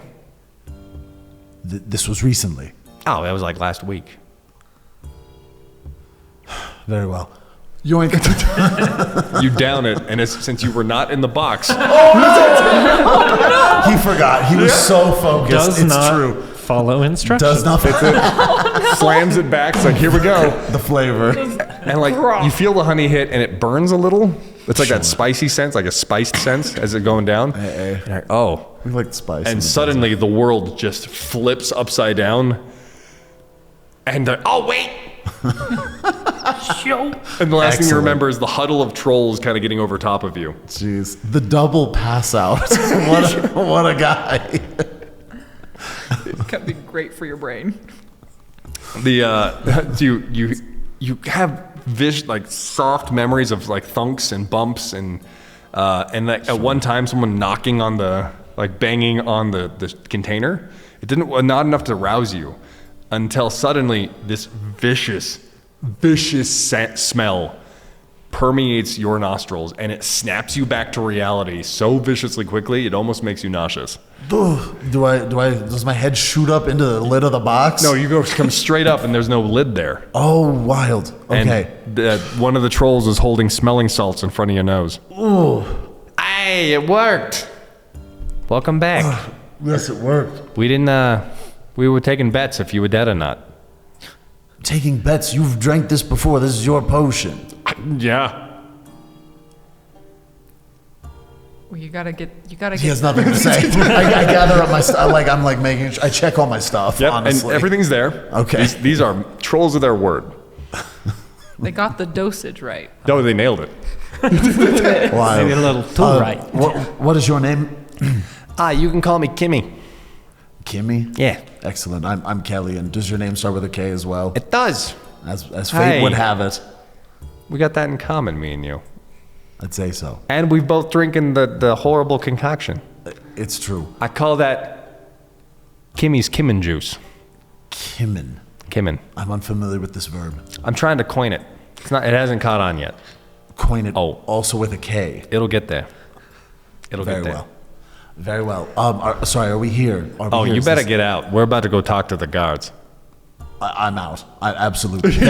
Many thanks, Kimmy. May I see you again someday, perhaps under better circumstances. I thank you again. And you just hop out the back of the wagon. Yes, absolutely. As you hop Run out- away. And sure enough, you're in the center of town. You're in the center of town at a mercantile check.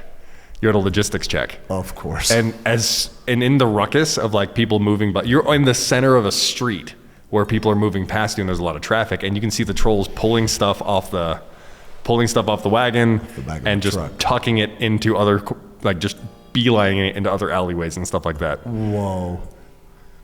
Yeah, jeez. Like, I feel like my guy, like, understands it's like, here's a unit, and they're moving, oh, here's the completion of this mission, but also, like, for what? Like, this isn't survival. Yep. What is going What on is here? this? Yeah, horrifying. Uh-huh. Who are these freaky people? Yeah, okay. Roll. Go ahead and roll a dex save. I'm ready. Luckily, most of these things I have, like, good modifiers for. Ooh, dirty 21. All right. So as someone comes, suddenly, city. Yep. Welcome to the city. People start moving, and you just dive out of the way and dunk somebody else and get out of the way until finally you find your footing and you have a second to check the rhythm. Okay. And you just kind of seamlessly start following the river of people, right? Yeah. You don't know where you're going. You don't know how far you've traveled. You don't know where you know you're in 8th year, allegedly. Yeah. But the one thing you do see is the beacon, the lit beacon on top of the tower. You made it. Yeah. Where is it? But you made it. Yeah. And so the only thing you can think of is follow the tower. And so you start following it, and you start doing your best to follow it. Yeah. Sort of a North Star situation. Yeah. Absolutely. And finally, you kind of come to a crossroads, and you don't know which way to go. But it's still in the market square, because it's a really big kind of maze of booths and vendors and wagons and stalls and stores, and it's just this big hustle. And kind of in front of you is a few buildings that you're not sure where to go. Alleys are kind of hard to identify because you don't know which way the alleys are going to go. Yeah. And so a guy turns around, and he has a gold headband on, and he has a large trench coat. He goes, "You look lost. That seems to be a theme today. What are you doing here?" Why would that be a theme today? I'll tell you later. You will. Sure. Well, I found an owl. He was lost. I lost a sock. That was a rough day. I'm very sorry to hear about your sock. It's fine. It had a hole in it. I had to throw it away. I was hanging on to it for some dumb emotional reason. Why are you here? I'm You said you look lost. I'm here in sorry, pause. It's Aether. Aether. Already. Excuse me. Yes. I'm here in Aether seeking a bit of assistance. I'm looking for a friend. He looks like me. Great. You ever been to the city? This is my first time. No. Okay. The city's big. It is You got any money? a bit. Do you need to make money? I suppose yes. Are you running? You got any food? And then realizing that like the tax and what have you. No, that is depleted. So Do you have anywhere to stay? no to both. Okay. And he pulls it out of his jacket. He pulls a flyer and hands it to you. You have a Kopesh, which means I'm assuming you're from the country to the west. That's correct. Great. And you don't. He's still holding it out until. Yeah. And I'm you're a not- Harangon, and I'm assuming you're one of the traveling bands. Eastern desert of the country, You'd be right. next to the glacial ravines. That's it. I know your type. I know your kind. I know your tribe. You all fight well. You know how to survive. If you made it here, that says a lot. I'm assuming you had to cross the glaciers. Yes. Great move. That's impressive. And not many people can pull that off. I do take it because I don't know, flattery will get you anywhere, I guess. But anyways, yes, I take it. And on it says, "Congratulations, adventurer. You're one step away from riches, glory, and every answer you've ever looked for. Legend is out there. Come, become one." Sorry, this is your organization. This is what's happening. He points behind him, and the doors have now just swung, and there's a little silhouette kind of bobbing forward. He goes, welcome to the Dawnsetter Tavern. This is currently where we're running.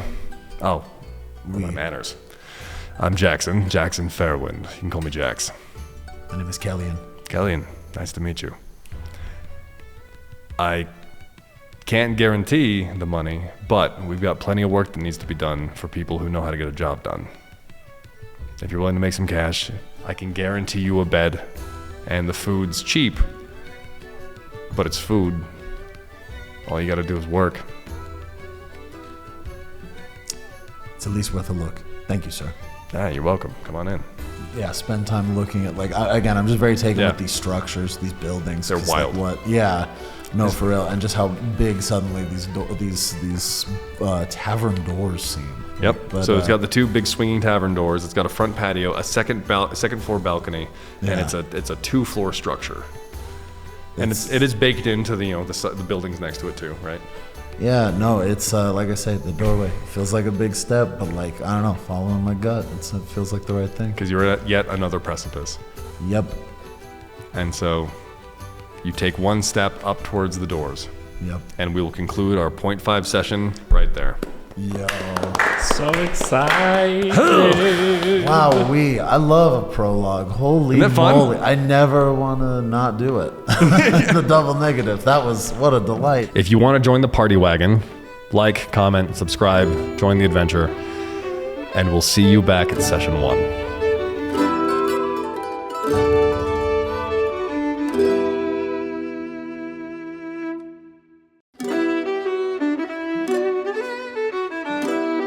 You've made it to session 1, episode 1, as I've been told to call it, of RealmTown Tales. So this will be your first soiree into the opening chapters of our story. Previously on the prologue of A RealmTown Tale, we got introduced to all of our characters by means of their own opening stories. We had Kellyan venturing through a glacial past where he succumbed to the weather, whether he did it consciously, gave up, or sounds like he subconsciously soldiered on. He was found by a group of trolls, and they helped him, we'll say, get in. I won't say if it was legal or not. Get into the city of Aether, the capital city of the Volparian Kingdom. Raja is a citizen of the Volparian Kingdom inside their shanty town, And by means of getting involved with the law one too many times, she was then leveraged into essentially joining an adventurers guild that is currently blooming in town. And then finally, our little owl boy, his little inquisitive buddy, his first steps into the real world, he met an interesting swash of individuals, tried to steal a book, he pulled it off, and was then coerced, essentially, into joining, or at least giving a shot to this little adventurers guild. They met one specific holdover character that you'll get to know and love, hopefully. His name is Jax, or Jackson Fairwind, and he is the crux of our adventure so far. Into the Dawnsetter Tavern they go. Your first few steps onto this this familiar wood flooring, if you've been in type of any kind of decently built structure. The Dawnsetter Tavern is 2 floors. It's got a second floor balcony. It's got a few inn rooms attached to it. However, for the most part, it is just a tavern space, a crossroads space, somewhere where adventures begin and adventures end. Because like I've said before, every good adventure begins and ends in a tavern, and this is where our story officially begins. The Volparian Kingdom is in disrepair, and so one of the efforts in which is to bolster their ranks and bolster their restoration efforts by using adventurers. It's their first outreach opportunity, and you have all made your way by a little flyer, or a little invitation, or a small push in the right direction to the Dawnsetter Tavern. Once you walk through these swinging doors, these large, the large saloon-style doors, you walk through, and it's hustling pretty well. It's a nice bustle. There's maybe 30 people or 30 citizens in the space, citizens, adventurers, other riffraff of other opportunists, if you will, scattered throughout the place. Some of them already coagulated into small groups. Some of them are just meeting for the first time. Others are just there for the food. And you do have your couple striders in the corner. Classic strider. So cool. They're too cool. The dark strider in the corner. There's some kind of cool strider guy. Are there any over corner here? booths? Sorry, the Striders have taken them all. They've taken all of them. All the corner booths are taken. Anyone who identifies as a strider has already taken all the booths. And there's even one guy who sits down and snuffs one of the sconces out. Yeah, it's the lighting. Right, that lighting's got to be right. Doesn't fit my mood. Yeah, it's got to set the mood. There can be only one. As you wander into the space, all of you, besides Kellyan, are decently small. I'm 4'5". So I'm 4'6". Hey, and I'm 5. I'm the big. Oh, you're the tallest? I'm small as in I'm. He's a the little whole owl. you pluck the feathers off of an owl, and I'm like. Yeah, in the rain, his skull looks terrifying. I did not give our owl boy the credit he was due, because you're the tallest person in the party thus far. At 5, standing at a 5 foot nothing. Let's go. Take a bow. Small folk. But the little small folk entered the tavern most recently, and there's even groups following behind you. So as your feet hit the boards, and you're oppressed with such a large, intimate crowd, Yeah. as you walk through first, which I believe was Raja, how do you handle it? Roll a wisdom save. Oh, right off the bat. With advantage. Oh, we rolling. You're a city liver, so meh. I've seen people. You've seen people, you've With stolen from them. advantage. You've 5-finger discounted off of them. Okay. 11. 11. There you go. Not bad. With an easy 11, you aren't comfortable in this crowd. Typically, you like to be able to keep your back to a door. It's taken by all the striders. Taken by all of them. All the doors are covered, except for the deep saloon doors that are swinging in. So how would you like to approach the crowd? Do you want to go find a place to sit? Are you looking for... No, I mean, I've got my little flyer, Yep. right? And so I'm looking for where I go turn in said flyer, or I'm here for a purpose. Sure. So she's going to look around. As you scan the crowd, you can notice that plenty of the other people here are also holding flyers. No one's really turned them in. They're just hanging on to them because there's been little direction so far. And you can tell that there's a sense of not unease, but there's a sense of anxiousness. So no direction is being given, but everyone got here for one reason or another. And they're just spread out across the whole tavern, or they're all kind of in a general area of it? It's decently packed. So even walking traffic is you're kind of shimmying around people to try and keep your footing and find your path. So the groups that even though the seats are all taken, people are leaning against tables, they're leaning against pillars, they're finding walls to prop up against, and everyone is waiting for what the hell is going to happen. Even the bar staff seems a little overwhelmed. Then again, most tavern spaces and most eateries inside the Volparian Kingdom so far, inside Aether so far, are still doing their best with the amount of influx that's currently showing up. Okay. Is there any table that doesn't have anybody at it yet? Roll a perception. On that 20. There's a corner booth. Zooms right in. You have a corner booth open, you have a bar stool open, She's the Strider. and there's a table with one chair. I'm Or you could perch up on the second floor. gonna go to the corner booth. Okay. Get Strode. Fulfill your destiny. Strider in the past tense. Being the one who is probably most akin to using their hood Yeah. for concealing purposes, not, sand. That's the one. It's sand, Your Honor. So I'm just gonna go percept, keep an eye on everything as I'm in the corner. Okay. So you find a good little vantage point and you're kind of looking out. There is a there's a grand fire in the middle of the tavern, so that's actually, boiling a big old pot of stew. Can I do just kind of like a scan on things that I might want to steal later? Like, who's got the biggest coin pouch? Sure. That's not paying attention. With your nat 20 on perception, you were able to do a decent job as you're scanning through the crowd. However, give me another one. Or an investigation. No, we'll go with perception. The same either way for me. 18. 18.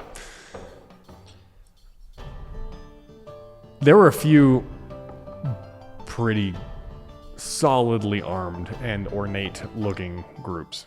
So don't cause trouble. Unless you want to be really sneaky. Unless you want to be real sneaky. Well, I don't want to screw up the flyer, so I'll just wait. Okay. The next person to enter into the tavern would be Bubbo. Oh, yeah.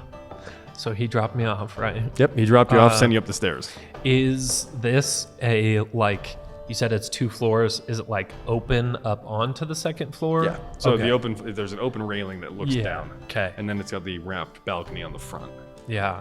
Is there any other Eric Cochran in the space? There's a couple. There's a couple? Mm-hmm. Okay. No owls, but No owls. Couple. Are they looking beefy? Are they big Eric Cochran, or are they wispy like? you have one wispy and you have one decently hulked up. Okay. Sorry, wispy, just meaning older? Lithe little boy. Just a skinny. He's wispy. I'm wispy. Okay. He's a wispy. I'll say it. I'm wispy. I'll admit it. Understood. You made me say it. Yeah. I am going to. Can I look also for just a seat that looks Sure. the most inviting? However, intimate group, city setting. Roll a wisdom save. Oh boy. He's gonna sit next to a ruffian. Wisdom. That's a 17, Your Honor. Wow. Yeah. I'm an owl. That's Golf true. clap. You're a wise little owl. In this wise little owl, you're not necessarily intimidated by the large crowd. You're intrigued by it, right? Mm-hmm. So many people in one space that maybe you've seen at a festival or two, Yeah. but it's so many people you don't know. Is there any that are just putting out the wizard vibes pretty hard? Is anyone looking arcane in this space? Roll an Arcana check. We're gonna see if you can vibe it. Vibe check. Ooh, not as good. 9. In the mix of adventurers, there are so many individuals who have the touch of arcane. So I'm just the junior high kid going into the high school being like, everyone's cool. Even when that's not the case. Precisely. I'm just like, oh man. There's probably dang it, also that was so much quite a older. few magical items in Yep. this space. Yep, you're dealing with magical items. You're dealing with magic users. You're dealing with just arcane energy in general. Okay. And just the number of people in this city is going to mean that there's going to be a higher frequency or vibe. 100%. Yeah. So yeah, I think I'd go in and I would, like you say, I'm intrigued, I'm excited, and then as I start I'm like, oh, this is a bit much. I'm gonna focus on my book for just a second. So I'd look for a place to sit down that has room to start. Roll a con potentially. save. Oh boy, so many saves. This is the most dangerous tavern of all because how many rolls? 17. Okay. Yeah. So then you do not overstim yourself. Good. I can. You don't. Yep. Your mental processing doesn't lock you up. Sick. Good. Then yeah, I mean, I would love to find Great. if there's a comfier chair Sure. to sit. Go ahead and hit the perception check. That would be a 9. A 9. You're able to identify that you can sit up on the railing if you want on the second floor. You could try to make for the bar stool.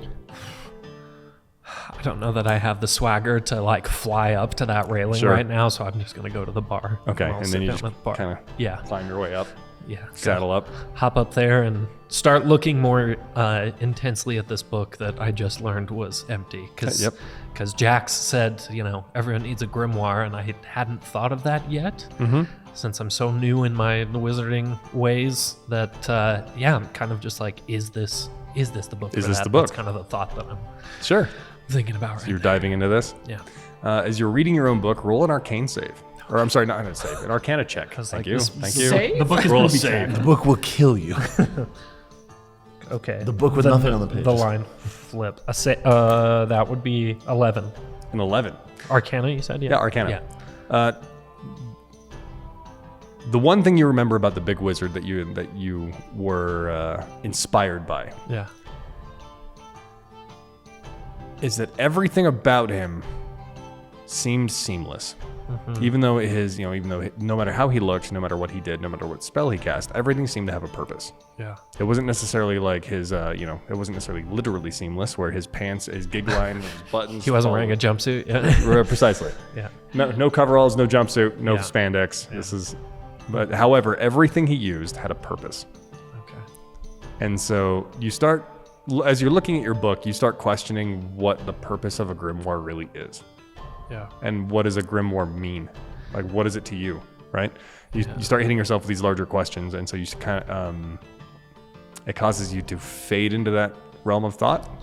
Yeah, I think the biggest thoughts that I have regarding that are just like, if this is going to be the source of like all of my arcane knowledge, like, do I want, because I said yes to him when he's like, do you have a grimoire? And I was like, oh, yes. But right now here. I'm like, I stole this.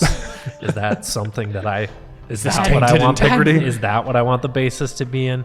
Is it strong enough? Because I intend to get strong. I intend to have a lot of arcane power. And so I'm like, does this have the legs that I need it to? So yeah, that's what I'm thinking as I'm Okay, thumbing through the book. you're thumbing through it. And without noticing, a small basket of bread has been placed in front of you. just start pecking into Picking the up little pieces.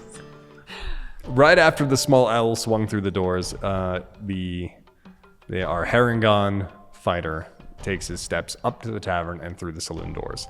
Did I come in with Jax, I seem to recall? He was right behind you. Okay, sure.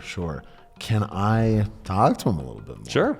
Yeah, I guess what would I ask? Well, okay, wait, before I do that. First things first, before chit-chatting with anybody, we're going to case a little bit for just exits, windows. We're here cool. to, absolutely got to figure out just should the shit go down, I got to be ready. Okay, you can give me either an investigation check or a survival check.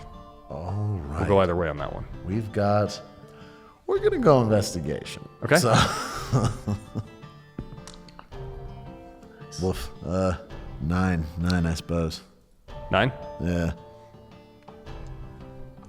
Looking at trying to identify or investigate or understand the exit strategy in a cityscape like this, you don't know who the threat is. Yeah. You can see the exit, right? You can see like, oh, I can head up, I can come out the balcony, I can come out a window, that window's cracked, I can get out that one, I can technically go out the door. You're assuming there's a back door of some sort or another door entrance. You don't have it confirmed though. However, you then realize that once you get out, then what?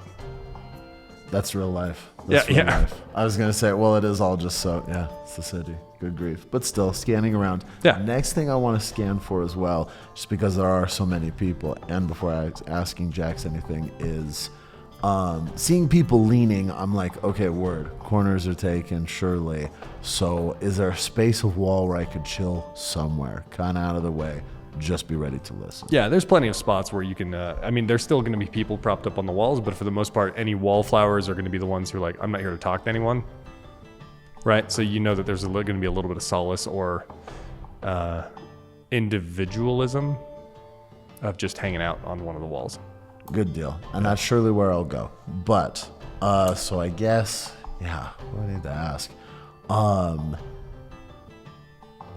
I think I'm still just a little disoriented, so I'll ask him, so this is, you're in charge of this? I'm confused. This is a big gathering for adventurers you had mentioned, but what, I don't know. I suppose who's in charge of this? Yeah, that would technically be me. Sure. And are you looking for something specific? What has everyone gathered together here? They're gathered here together on the promise of loot and gold.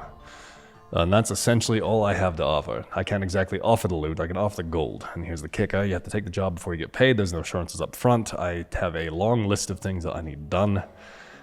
And hopefully, we find a little bit of skill along the way. Though between you and me, I guarantee 90% of them will leave after I tell them. And you're about to announce that now. Yeah, unfortunately. If I may, things you need done, does that include, are people one of these tasks? Is it, are there people you need done, we'll say? Well, this is where things get official. On the books, I need infestations taken care of. I need roofing fixed. There's a building leaking. I've got to deal with the infrastructure around here, and using adventurers are sometimes the way to go. There's going to be a system in which I put in place in order for you to, so I can classify what value you offer me and what value you can offer the kingdom. And those jobs change depending on what value you have. I understand fully. Thank you very much. Anytime. Happy to help. We put up a little rabbit hand to shake his hand. And he offers it right back down. Excellent. But I do the cool... Oh, of course. Checking for knives. Mostly just the feel how strong my forearm is. But his forearms were big. Yeah, it's massive. I'm just saying. Because he's a human, yeah? Yeah. Yeah. Just Tiny little... Tink. Yeah. We're the same, you and me. This is the biggest rabbit bicep you've ever forearm you've ever. I just picture the build like a kangaroo. Some of those kangaroos that are just jacked. Oh, yeah. But it's all core. It's not the arms. It's just, Anyways, those guys are but nuts. no, I do the cool handshake and just many thanks, Jax. I understand fully. Look forward to hearing more. Dang it! I had one more thing I was going to say. What was it? I lost it. We'll leave it at that. All right. So, So you then wander off through the crowd, but however, yet again, city crowd. Wisdom save. City crowd, intimate setting, lots of people, Let's see big, how you small, do, large. desert So boy. many different types of folk that you're dealing with. oh yeah, hold on. Jeez, Wisdom save up top. Oh, a save. Sorry, excuse Yep. me. Oh boy, folks, let it be high. We're gonna let it ride here. Hey, 8. All right. It's a -2. So you're a little not shaken, but like you can definitely feel the hair on the back of your neck Yeah, at end, right? I'm an alert boy. There are so many people with so many weapons and so many different types of gear and abilities, and you can, even though you're not necessarily arcanely attuned, you can feel the rhythm, and the rhythm is so much higher of a frequency than you're ever used to. And your ears are even doing they're twitching super hard, trying to take in everything. Absolutely. Yeah. You see one or two other herringons in the space, but they look more like look more plainkin than desertkin. Absolutely. Yeah. I was gonna say, and I would know my people immediately. What coloration do they have there? I assume they're not tan. No, they're actually blotted gray with white. Yeah. See. Yeah. So. And they are not nearly doing their ears are a lot more soft. They're flopping at this point. They're used to it. They're not the anxious twitch. Soft hands, city rabbits, city. Soft ears. But I retcon. I remember the thing I was gonna do. Me. Sorry, yeah, just the thing with Jax. I don't know. Let's invent this. In the desert, there's this symbol of respect, this what have you, of kind of the equivalent of just a simple like, but it's a little with your rabbit nose, just as a like, okay, yeah, stay up out here, if you will. Nice. And, Okay. yeah, just a little like symbol of respect, and that's what's conveyed in my voice as well, with just the like many thanks. Looking forward to demonstrating value there. So. You offer as much respect as you know how to offer. Heck yeah. Okay, but anyways, yeah. So ears are twitching. Do I finally find just an empty spot? I just need to lean. You were probably, between everybody else, you're the one who had the most trouble figuring out where you wanted to go. Makes sense. Because you were also taking in the fact of like, hey, you did see another door that you can go out the side. Sick. But you were still so conscientious about like, how do I get out? What's an exit strategy? What's the plan? Oh my gosh, that dude has a great sword the size of two of me. Yes. Right. What is that book? What is that wand? That person has a crown that seems like it's on fire. Like there's so much going on that you inevitably course correct your way to accidentally running into a spot as opposed to on purpose. Yes. Yeah, but you find a hole, like an opening on the wall as you're running past it, and you just kind of like. Is it in the corner booth? Not a corner booth, but if it's a stretch of wall near a corner, then it's great. Yeah, sure. Yeah. Okay. Word. Okay. Yeah. Honestly, that tracks. I think that's all spot on. And so now that you've all settled into your spots, it takes a few more minutes. Again, even though Jax was kind of right behind you, even as he walks in, he kind of walks back behind the tavern, or behind the bar, walks back behind the bar, grabs a few things, puts them in his coat, saunters off back into the crowd, talks to a few people, like just kind of chats with them for a second before he makes his way up into the center grand fire where the stew is, and sits there for a second. He kind of takes it in. Stands up onto the stone, I guess the stone ring, you know, the fire pit essentially. Mm-hmm. Stands up on the stone ring and opens up to the crowd. Adventurers, questers, those of glory and those here for glory, those here for loot, those here for money, welcome and thank you for making it this far. I know that it's not exactly the easiest journey to make for some of you. I know that you've come from far stretches of the kingdom. Some of you came from next door. No matter how far you came, I appreciate your time. We'll make this as easy as possible. There is work to be done amongst Aether and the kingdom as a whole. That the guard or military in place can't handle it. And he looks out, and some people kind of puff up at that point, because as we know, adventurers, we tell the legends. We create the stories. We're the ones you talk about at the end of the day. Yep, and immediately people start banging tables. Ah! Right? I was gonna Cheering. say, my arms are folded. My arms are still. And so if we're here to write those legends, then let's start writing. Bust out your quills. Give me a parchment. Let's tell stories, shall we? And so now that he's got everyone's attention, you can tell he's worked a crowd like this before. However, you see, as you all had kind of a small moment with him, you can see that there's a tinge of, I'm half bullshitting my way through this. Yeah. He has been given a job to fix things ambiguously, I guess. On the board, he points over across the table. There's a quest board that's knocked up on the tavern wall. I have a list of jobs that I need done. And I will be frank with you so quickly. Some of you are incredibly overqualified. Some of you, I don't have the scratch to pay you what you deserve, what you need. But you have an opportunity to be something that none of us have ever had the opportunity to be. That is heroes of a realm that is coming into its own life, that's creating itself for the first time, even though it's being built on the backs of something that was... Who knows what it was at this point? But all we know is that it needs help and it needs love. And it needs us. I was one of you. I'm hanging up my sword and my gear in order to make sure you have the opportunities that you deserve. And the Volparian Kingdom is going to give them to you. Be it money, be it glory, be it tales beyond measure. Give me the opportunity to show you what this kingdom can be, created by our hands. When the paladins of the kingdom come through, sure, we will take note of their fancy, polished, finely cleaned, ornate armor. But when we come through town, people will cheer.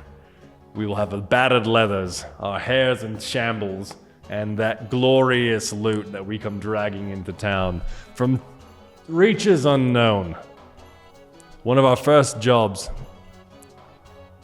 is to make sure the unified kingdom becomes unified again. The old kingdom stood at a grand country. Currently, Aether is one of the only properties and provinces we have left, and it's going to be our job to make sure that we can unify it again. And that means you will be diplomats.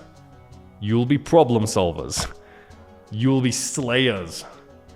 You will be heroes. And now for me to be very frank with you, but for now, I need you to clear out infestations. I need road work. I need buildings resolved. In fact, one of the things I need is a real headquarters.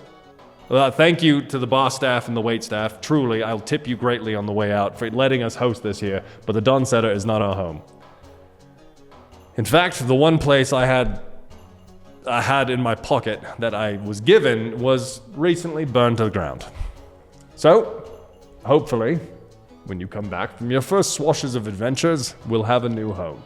Currently, it's rubble, it's ash, and I will make sure you have a place to rest your head when you come back to this guild. And the name that we'll be flying our flag under, should you decide to pick up an Adventurers Guild permit and a license with this guild, is welcome to the Tattered Few. Because it takes a tattered few to raise a many. It takes a tattered few to be legend, and it takes a tattered few to be adventurous. You have to have that one loose cog in your head to say, you know what? I'll lay my life down on the line for that small story, that rumor you hear across the tavern, and you think, you know what? Yes, I will travel 300 miles into northern landscapes that I've never been to before, all on the whim that there's a dragon's lot. You're all a little crazy. I know it because I am too. And throughout this conversation, throughout this big speech, people have already started to get up and leave. They've already happened, but he's doing his best to try and instill the type of hope that he has been given to instill further. He was offered this by the monarchy, and he knows the monarchy needs help. And so he's doing his damnedest to instill that type of gumption, right? That type of propulsion that you need to feel to go do something that you've maybe dreamt of, maybe thought of, but know that there's been a spark and you need to turn it into a flame. And he's trying his best to ignite it in as many people as he can.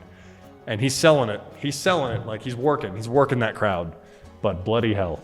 Some of these perceived big dogs walking right out the door. They take one quick glance at the board, scoff at it, and leave. Because they're not rat catchers. They're not dealing with small goblin hordes. They might deal with an entire goblin ruin. Sure.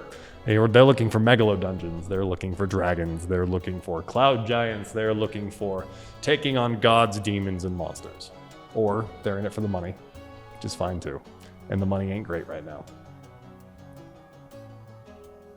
So all of you, roll a charisma save. Ooh. Oh, goodness. Here we go. Get. Where's straight to jail? Hey, I rolled the same. Oh, I rolled a 2 as well, which turns it into a 1. I get rolled a 1. I get a 3. Okay. You got a dirty 1? I got a I dirty got a one. 19. Wow. She will not be skewed. All right, charisma guy. No, that makes a lot of The sense. two outsiders are like, Yeah. Oh, dude. Yeah. There's a board of what? I gotta do what? there's work to be done. He's willing to offer stuff, resources, like it just and the glory and the knowledge Yeah. and like things. Oh, I'm hooked. Like your owl eyes are just yeah. this big. I'm there. Whereas the con artist Kitty, who's used to the city living, is like, But what else? I don't care. Wait. No, I still don't care. because why would you leave the city? You know how to live here. I mean, it's almost a safety thing too. It's easier to steal when there's more things to steal from. Right? That's a good point. Sound logic. It's logic. It's logic. It's arithmetic. And so finally he's like, without any more pressure from me or any more throwing kindling on the fire, the stew's on the house. I'll take care of the tips. Drinks are flowing. Stay and talk if you need. If you need time to decide, please come talk to me. Come talk to others. Check out the board. See what we can offer. The second he invites that you can talk to him, I am like off my bar stool, like Scurrying. fluttering slightly across, like a little push of the wings Right. to get me hopefully to the front of the line. And Because you were yes. by far the first person to scurry your way. Yeah, 100%. Just And so he steps down and goes, enjoy the meal, and hopefully I'll see you as a part of the tattered few. Hello, Bobo. Good to see you again. Yeah, good to see you. Tattered few, that's pretty awesome. Thank you. So, I mean, I know I might not be as big as some of these folks here. I may not have my grimoire all filled out like you suggested, but whatever it takes, I'm ready. I'm ready to take on whatever you think I can, and even some things that you think I can't. I'm the one for you. I'm here. I am at your service. Whatever I can do, please, sir, please let me be a part of the tattered few.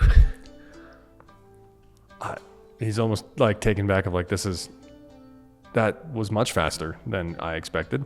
I'd say for a second, he regains his composure rather quickly and goes, okay. Reaches into the other side of his jacket pocket to pull out a contract, and it's got a terrible thing at the bottom. And so he lays it on the table next to him, pulls out a quill, and says, do you have a signature? do I have a signature? Yeah, well, I'm so sorry to assume otherwise.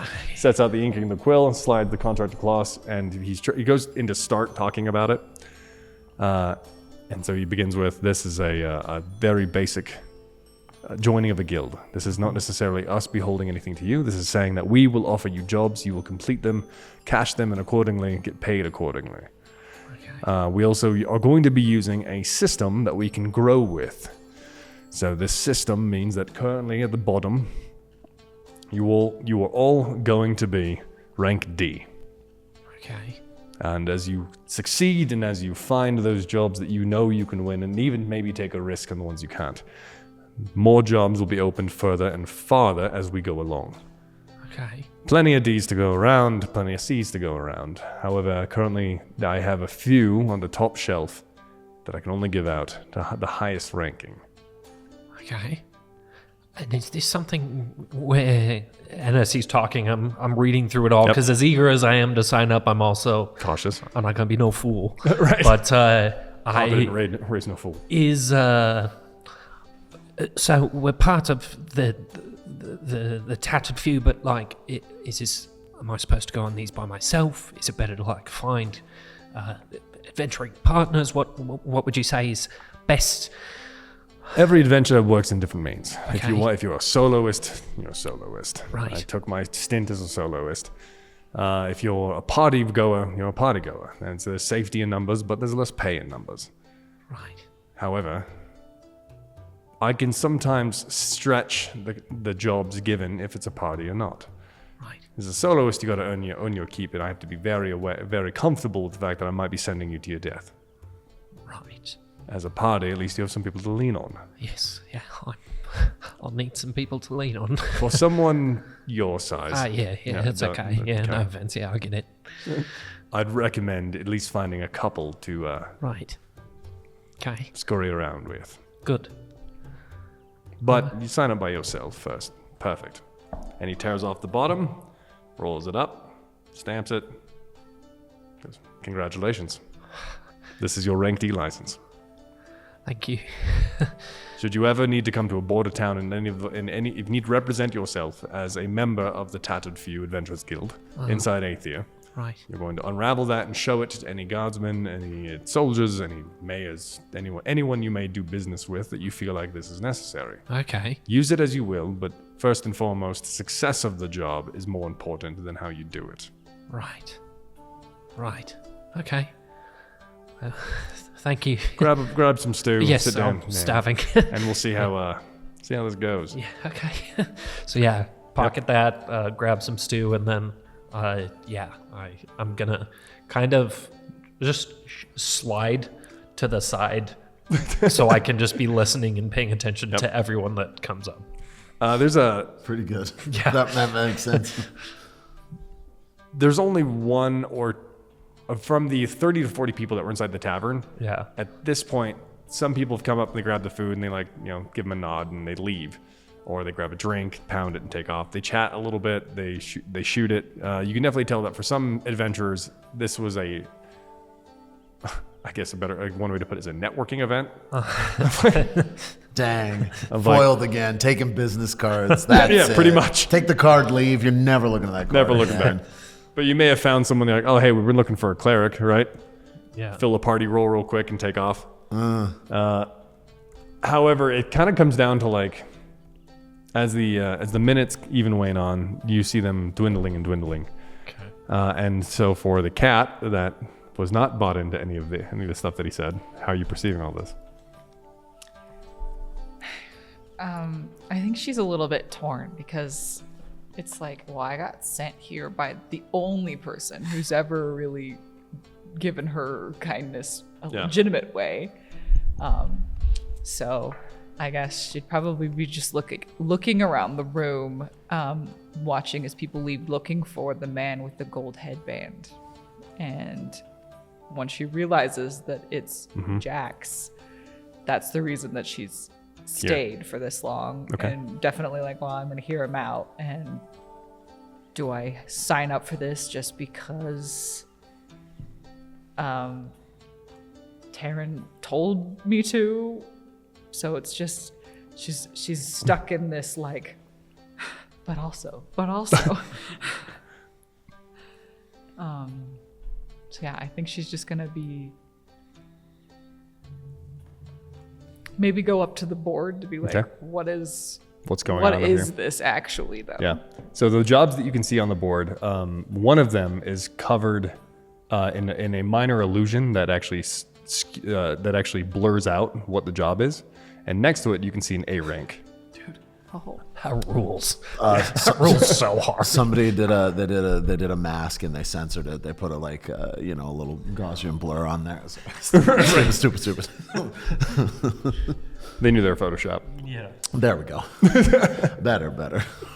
That's all the wizards are, is just like editors. Just editors in Photoshop. Editing arcane. That's all they do. Interns doing Photoshop. And the few of them get paid to do it. One or Some make a two, career out of if it. you're lucky. But however, the rest, there's like a couple B rank, and those ones you can read. C ranks you can read, and D ranks are plentiful. The C ranks are like escort a caravan.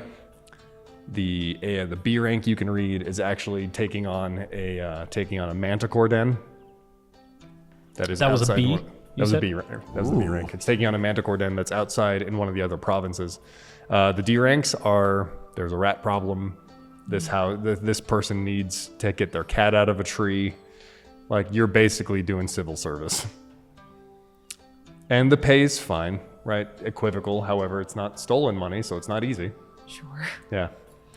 I think she would want to look around to see like who is signing up, because maybe fortunately he picked a name, the Tattered Few, and as a little kitty who comes from the all of the little children my age, we gotta work together, so it was very a relatable title. That hit. She's to give. I'm already that with my people back there, but like, who are these people that I might become my new ragtag family? Sure. The first person says, you look back to the table, the first person you see is an owl just great. She's like, no. Hard stop. Pass. There are a couple decent looking geared people signing up. Maybe 8 of them. But then even as you're standing by the board, you're watching people just head straight for the door. Yeah, I'll sign up on your email list. Sure, yeah, right, I'll exactly. do something in the future. Sure, Totally, yeah. totally. And you hit him with the email that you had as a middle school kid Yeah, that you send every junk mail to from that you've ever had now. yeah. Before you decided to like make one out of your name. So Time to grow up. all of the big guys with the big armor, they're very unrelatable to her. Like, Sure. does not.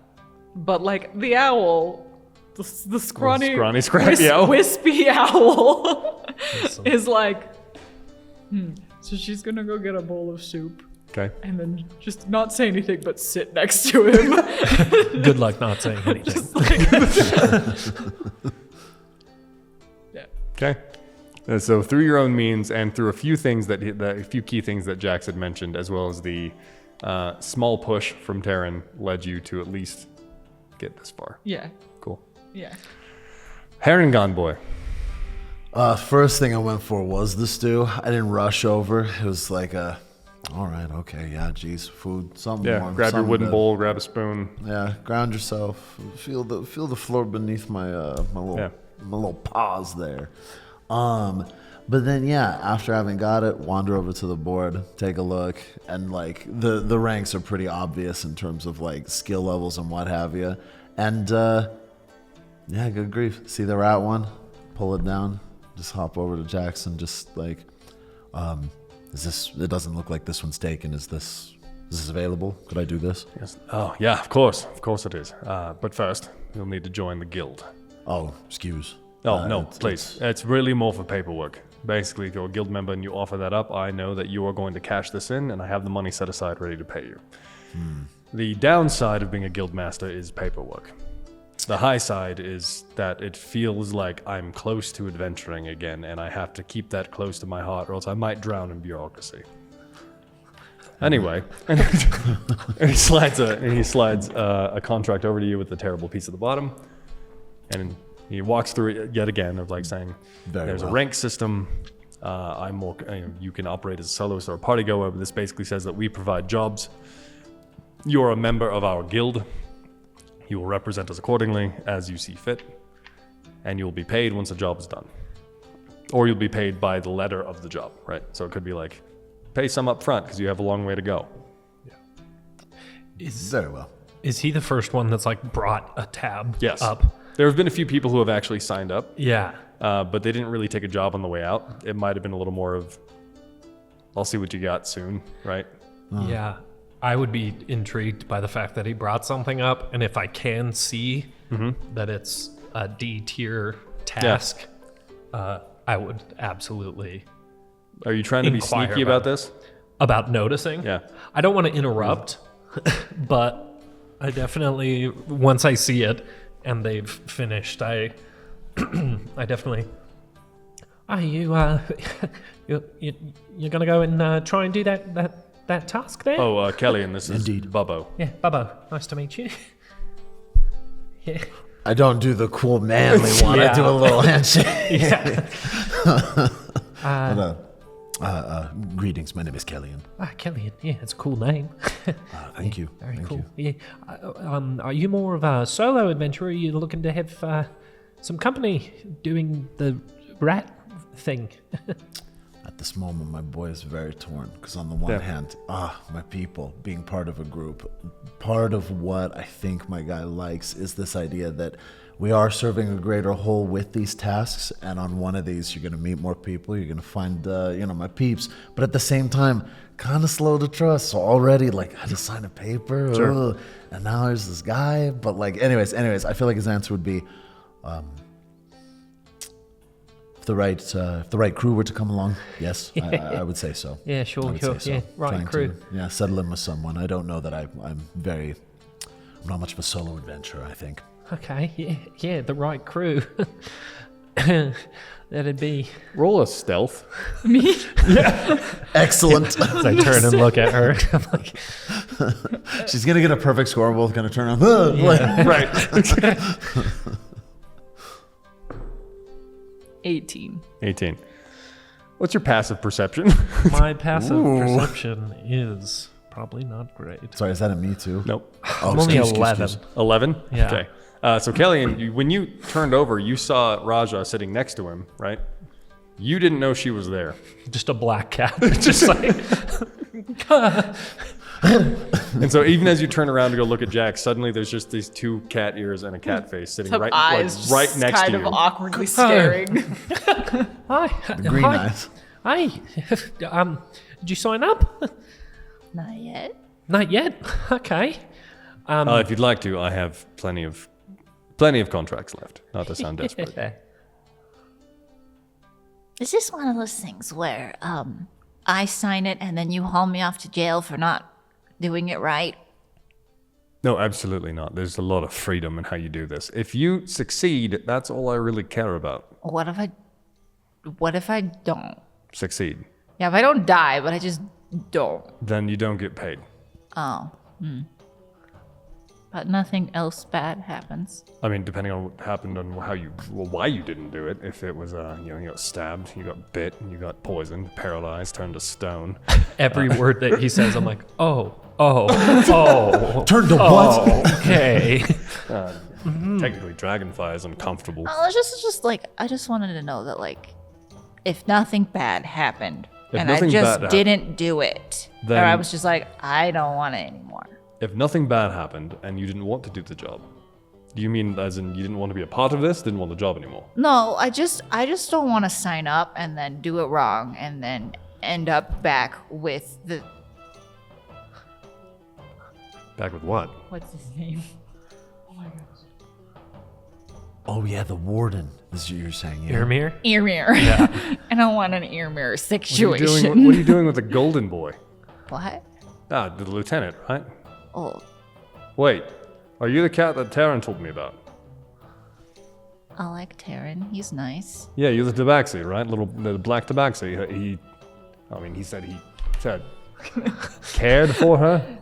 I fit the description. Answer this. Has he ever sent you to prison? Almost. Said no. No.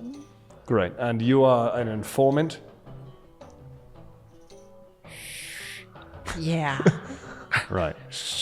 Well, he told me about a little tabaxi once upon a time, and I just wrote it off as not hearsay, but what tavern talk. Nice to meet you. You can call me Jax. Hi, Jax. To answer your question straight, if you don't do the job, you don't do the job. However, that doesn't mean that there still won't be a cot inside of our headquarters whenever it's done for you to rest your head on. What if I can't do a job? Do I get to just pick a different job? Of course, I'll put it back up on the board. Someone else will take care of it. I'm looking for the catch. Where's the catch? The catch is if you don't do the job, you don't get paid. And you might die if you overextend yourself. Here. Can I do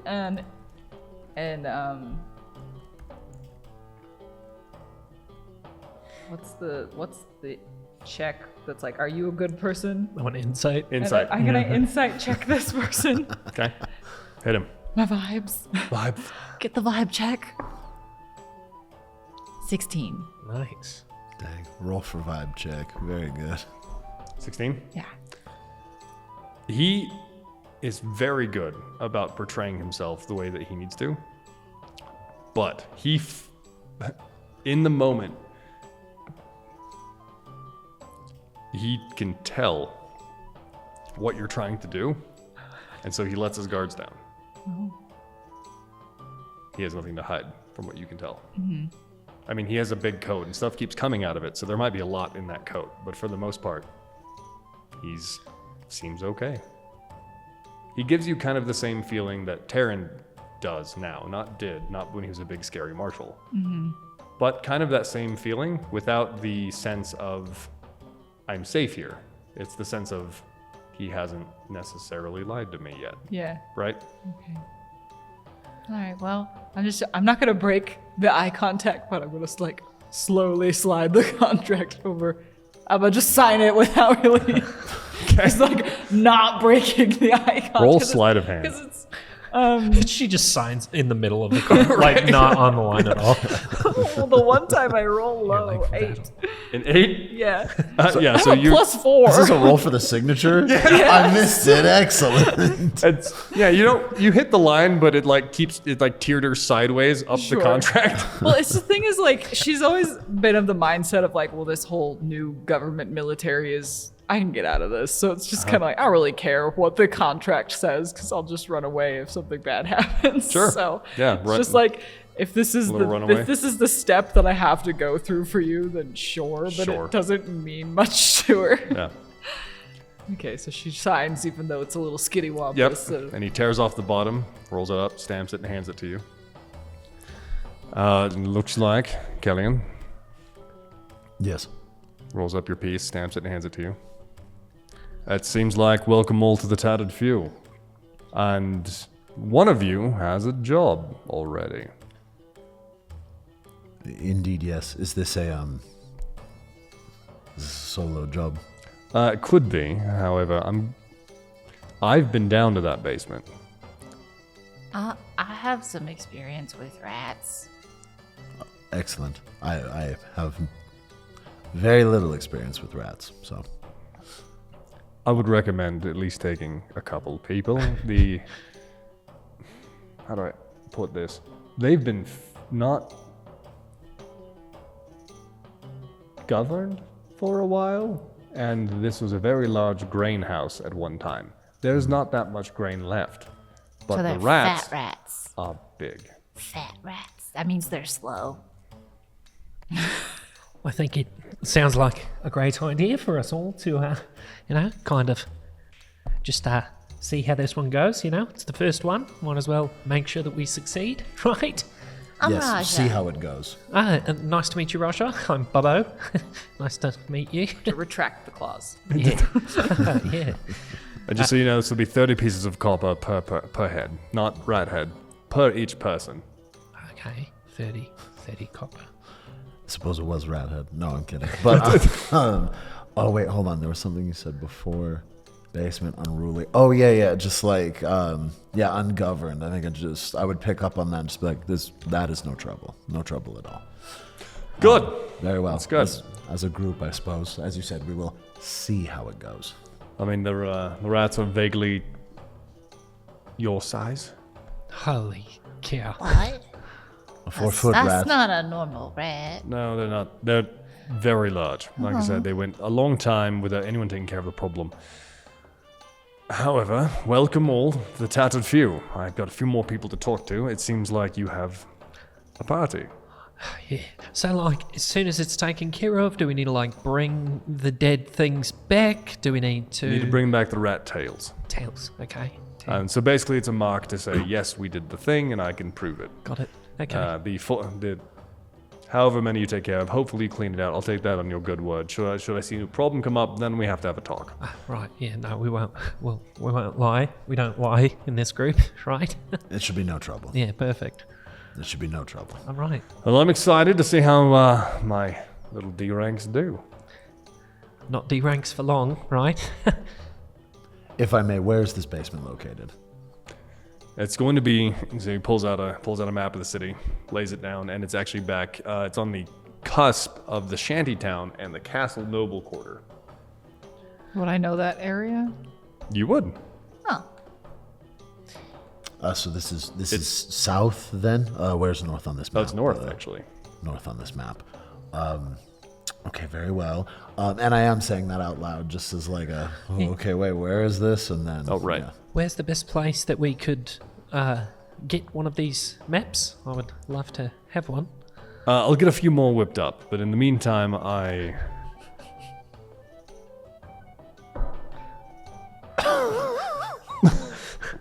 I'll get a few more whipped up for when you get back. Okay. In the meantime, I believe, Roger, you're local, right? enough, yeah. So can you get them there? Oh, yeah. Right. And you're going to be following Roger to go find the place. Perfect. Excellent, excellent. As fate would have it.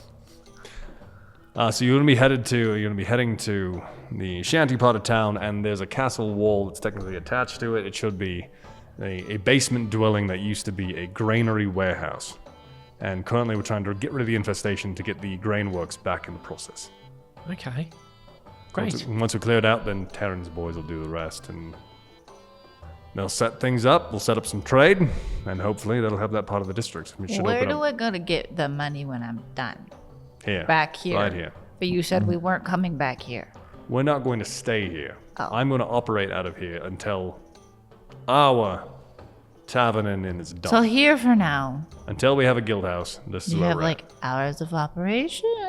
Or just I'm going to be here for a while. If I'm not here, which I should be. If I'm not, though, talk to one of the I bartenders. just want to make sure I get paid. You're not gonna like go die or not come back. Or If I get die, it would arrested be not because I tried. Let's just say that. Okay.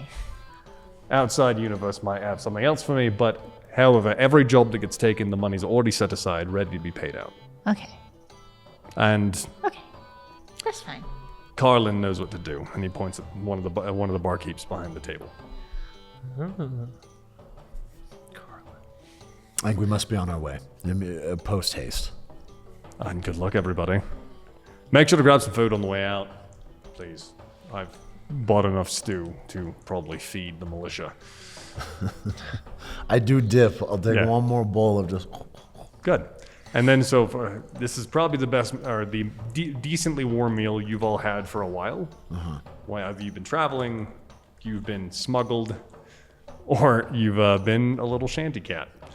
And since that's the case, everyone's going to take one inspiration dice Ooh, thank heaven. for having a comfortable meal. I need to go grab my other. Oh wait, Yeah, use one of these. my fanny pack of dice is not next to me.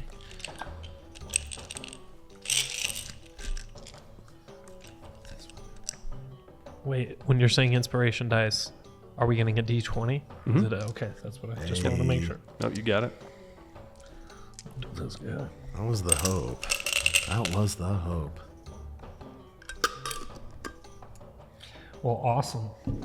I would, like start walking out with these two. And what time? What is it like? Nighttime, daytime? It's currently evening. It was afternoon when Evening? you guys met up, or when you headed to the town. It is true. So you think this is a good thing to do, like right now, or you think maybe like during the day? What do you? I'm of the opinion we must go immediately. Okay, There will be less people to leave through in the evening time. okay, yeah. So like, where you guys from? You from here? You said you know where this place is. just kind of that way for a while and then left. There we for a while and left. Nice, cool. Okay, cool. And you? You from around here? A while. No. A neighboring land. All right, cool. Yeah, I'm from the north, so yeah, just a little ways up. Pretty cool. I like your accent. Hey, thanks. I like your accent as well, and yours. We all sound pretty freaking cool. Where in the north? This little did you say? little band of beast folk walking through the, your little triad, walking through the streets. There's large groups of people moving around. The traffic is pretty decent because it is the evening, so people are out either hitting taverns, they're getting food, they're going to the market before it closes. There's still a decent amount of hustle and bustle, and this is your first moment as a party where you were already doing it. You were syncing, you were talking to get to know each other, but the cobblestone road that you're walking currently is going to be. It may be foreign now, but it will soon be very familiar. As you walk into the center square, and you finally get to the first major junction of the entire city, where now you're facing Berryback is that way, Castle is that way. Well, that's the way I normally go, but we go this way. You turn towards the castle and head off in that direction. You both get to see just how different the city districts start looking. Because even though you showed up kind of the port dockside, right? You showed up at the dockside and you were ushered into the mercantile district pretty quickly. Yeah. So there wasn't a whole lot of difference. Yeah. If anything, it just went from like big port warehouses and riverboats and shipping and plenty of trade, plenty of bustle and hustle, workers, like the worker types, right? Into the mercantile district, which is the same type of hustle and bustle, just right, a little different. But now you're getting into the citizen districts. Yeah. And so you can truly see the difference in the way that people are taking it from a slower approach. Like this is their day to day, right? This isn't necessarily the big city hustle, but it's sitting on a stoop, sitting with your kids, playing with a dog. But for you, it's just another day. Hey, Steve. Hi, Roja. As you turn in towards the district, you're getting closer and closer to the warehouse where you guys are going to be soldiering up. And this alley's a little dark. This part of town's dark. You can hear squeaks. You can hear you can hear old creaky buildings because they're falling apart. You can see things that are. This feels a little more on edge, if that makes sense. Okay, so it looks like we're about here, right? I don't know if you guys have like torches or anything. I can provide some light if we need. But Provide some light. Yeah. How do you mean? Yeah. Well, I can do a little thing like this, and I reach my hand as stealthily into my component pouch for a little bit of phosphorus, and under my breath mutter the verbal components of this and cast dancing lights, same sort of way that I did before with the Roger's eyes just dilate. the attempt of a misdirect, and then the four little torch-sized dancing lights pop up. A magic user indeed. Yeah. Huh. Yeah. It'll only This will serve last us well. for like 1 minute, and then I have to do it again. So we have to run fast. I mean, I can do it again. It's okay. And just How many times can you do it? I mean, I got a fair amount of phosphorus, so just sometimes my hands can get a bit shaky when situations get intense. So if the lights were to go out and one of these rats that are as big as you are coming at me, there's a chance, I don't know. Maybe we should have a backup plan as well, is what I'm saying. You'll do your best, I'm sure. Yeah, I will. After walking a few more warehouse lengths further, you're now in front of the granary processing plant, knowing that inside, in the basement, is where the job takes place. Oh, excuse. Okay, wait. I do have torches. That's right. Sorry. So I hadn't looked at my inventory. So yeah, I would answer as much as well. If nothing else, I have torches. Perfect. Yeah, because I can send these ahead of us and look in different spots, but to have you as a backup is a great idea. Sounds most expeditious. Okay. As you, who's stepping forward to open up the large doors? Well, I have a question first. Yeah. So I have claws and you have talons. Yeah. But you have paws. Oh, I got the okay. coat You're bash good on me, then. so yeah. Good. Okay. Absolutely. Yeah. Yeah, so you've clearly fought before? Yes, I have. I think you should go first. Yeah, and you... By all means, I'm the one with the torches. Yeah, I Out the pack. would love to be in the middle, if that's okay. Sure. Okay, wonderful.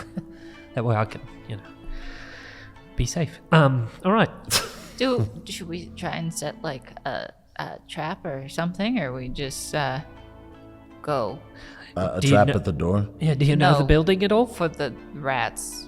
They like food, so Oh, that's a good point. I don't know. Just work smarter, not harder. What sort of equipment do you have for a trap? Huh? What sort of equipment do you have for a trap? Well, I don't know. We can just put a pile of food and then wait. It was really a half-baked idea, if I'm being honest. I was just trying to propose something. I mean, it's close to nighttime. Do they sleep? Do rats sleep during the day? At night? Are they going to be asleep? Can we get them while they're sleeping? I hope If the we're irony sneaky? of a bunch of animal folk asking each other if Not rats knowing sleep. how rats work.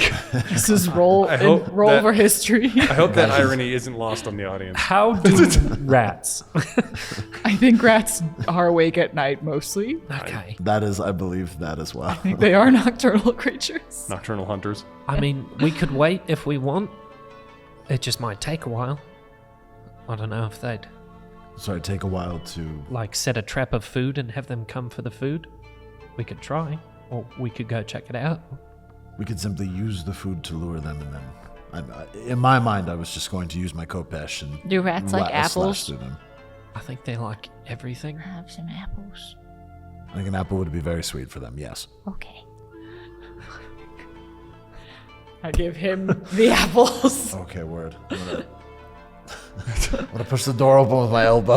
You've got the torch, you've got your thing, and an I was gonna say, armful of apples. we'll open. I do want to take the like half step in, but I think the plan once I get in there is we'll just once I've seen through the dark as best I can, I do want to like roll it. I think will be the first option is the rolling. I of the can send the apple. lights forward if we need. Word, that's right. You had pitched that, so I vote. Yeah, let's actually do that first. Hey, because that way. Okay. Well,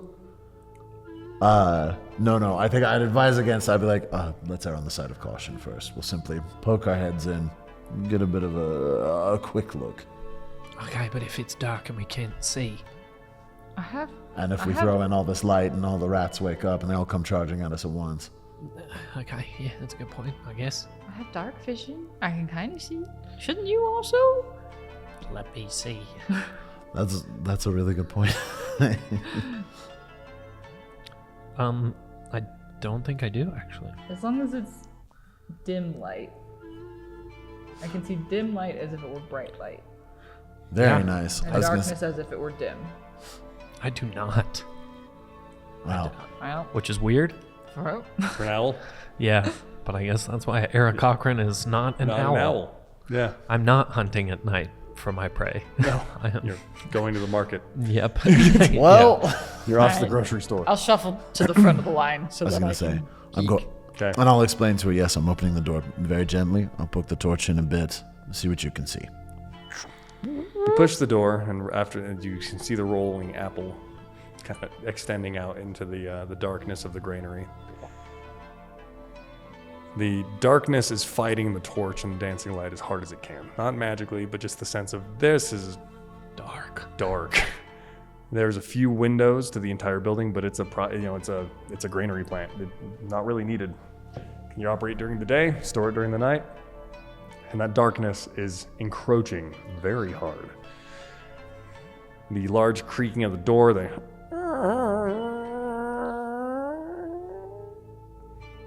Raja peeks in, kind of sneaks forward.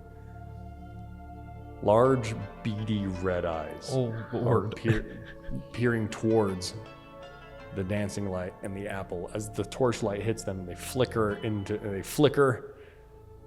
then you hear a...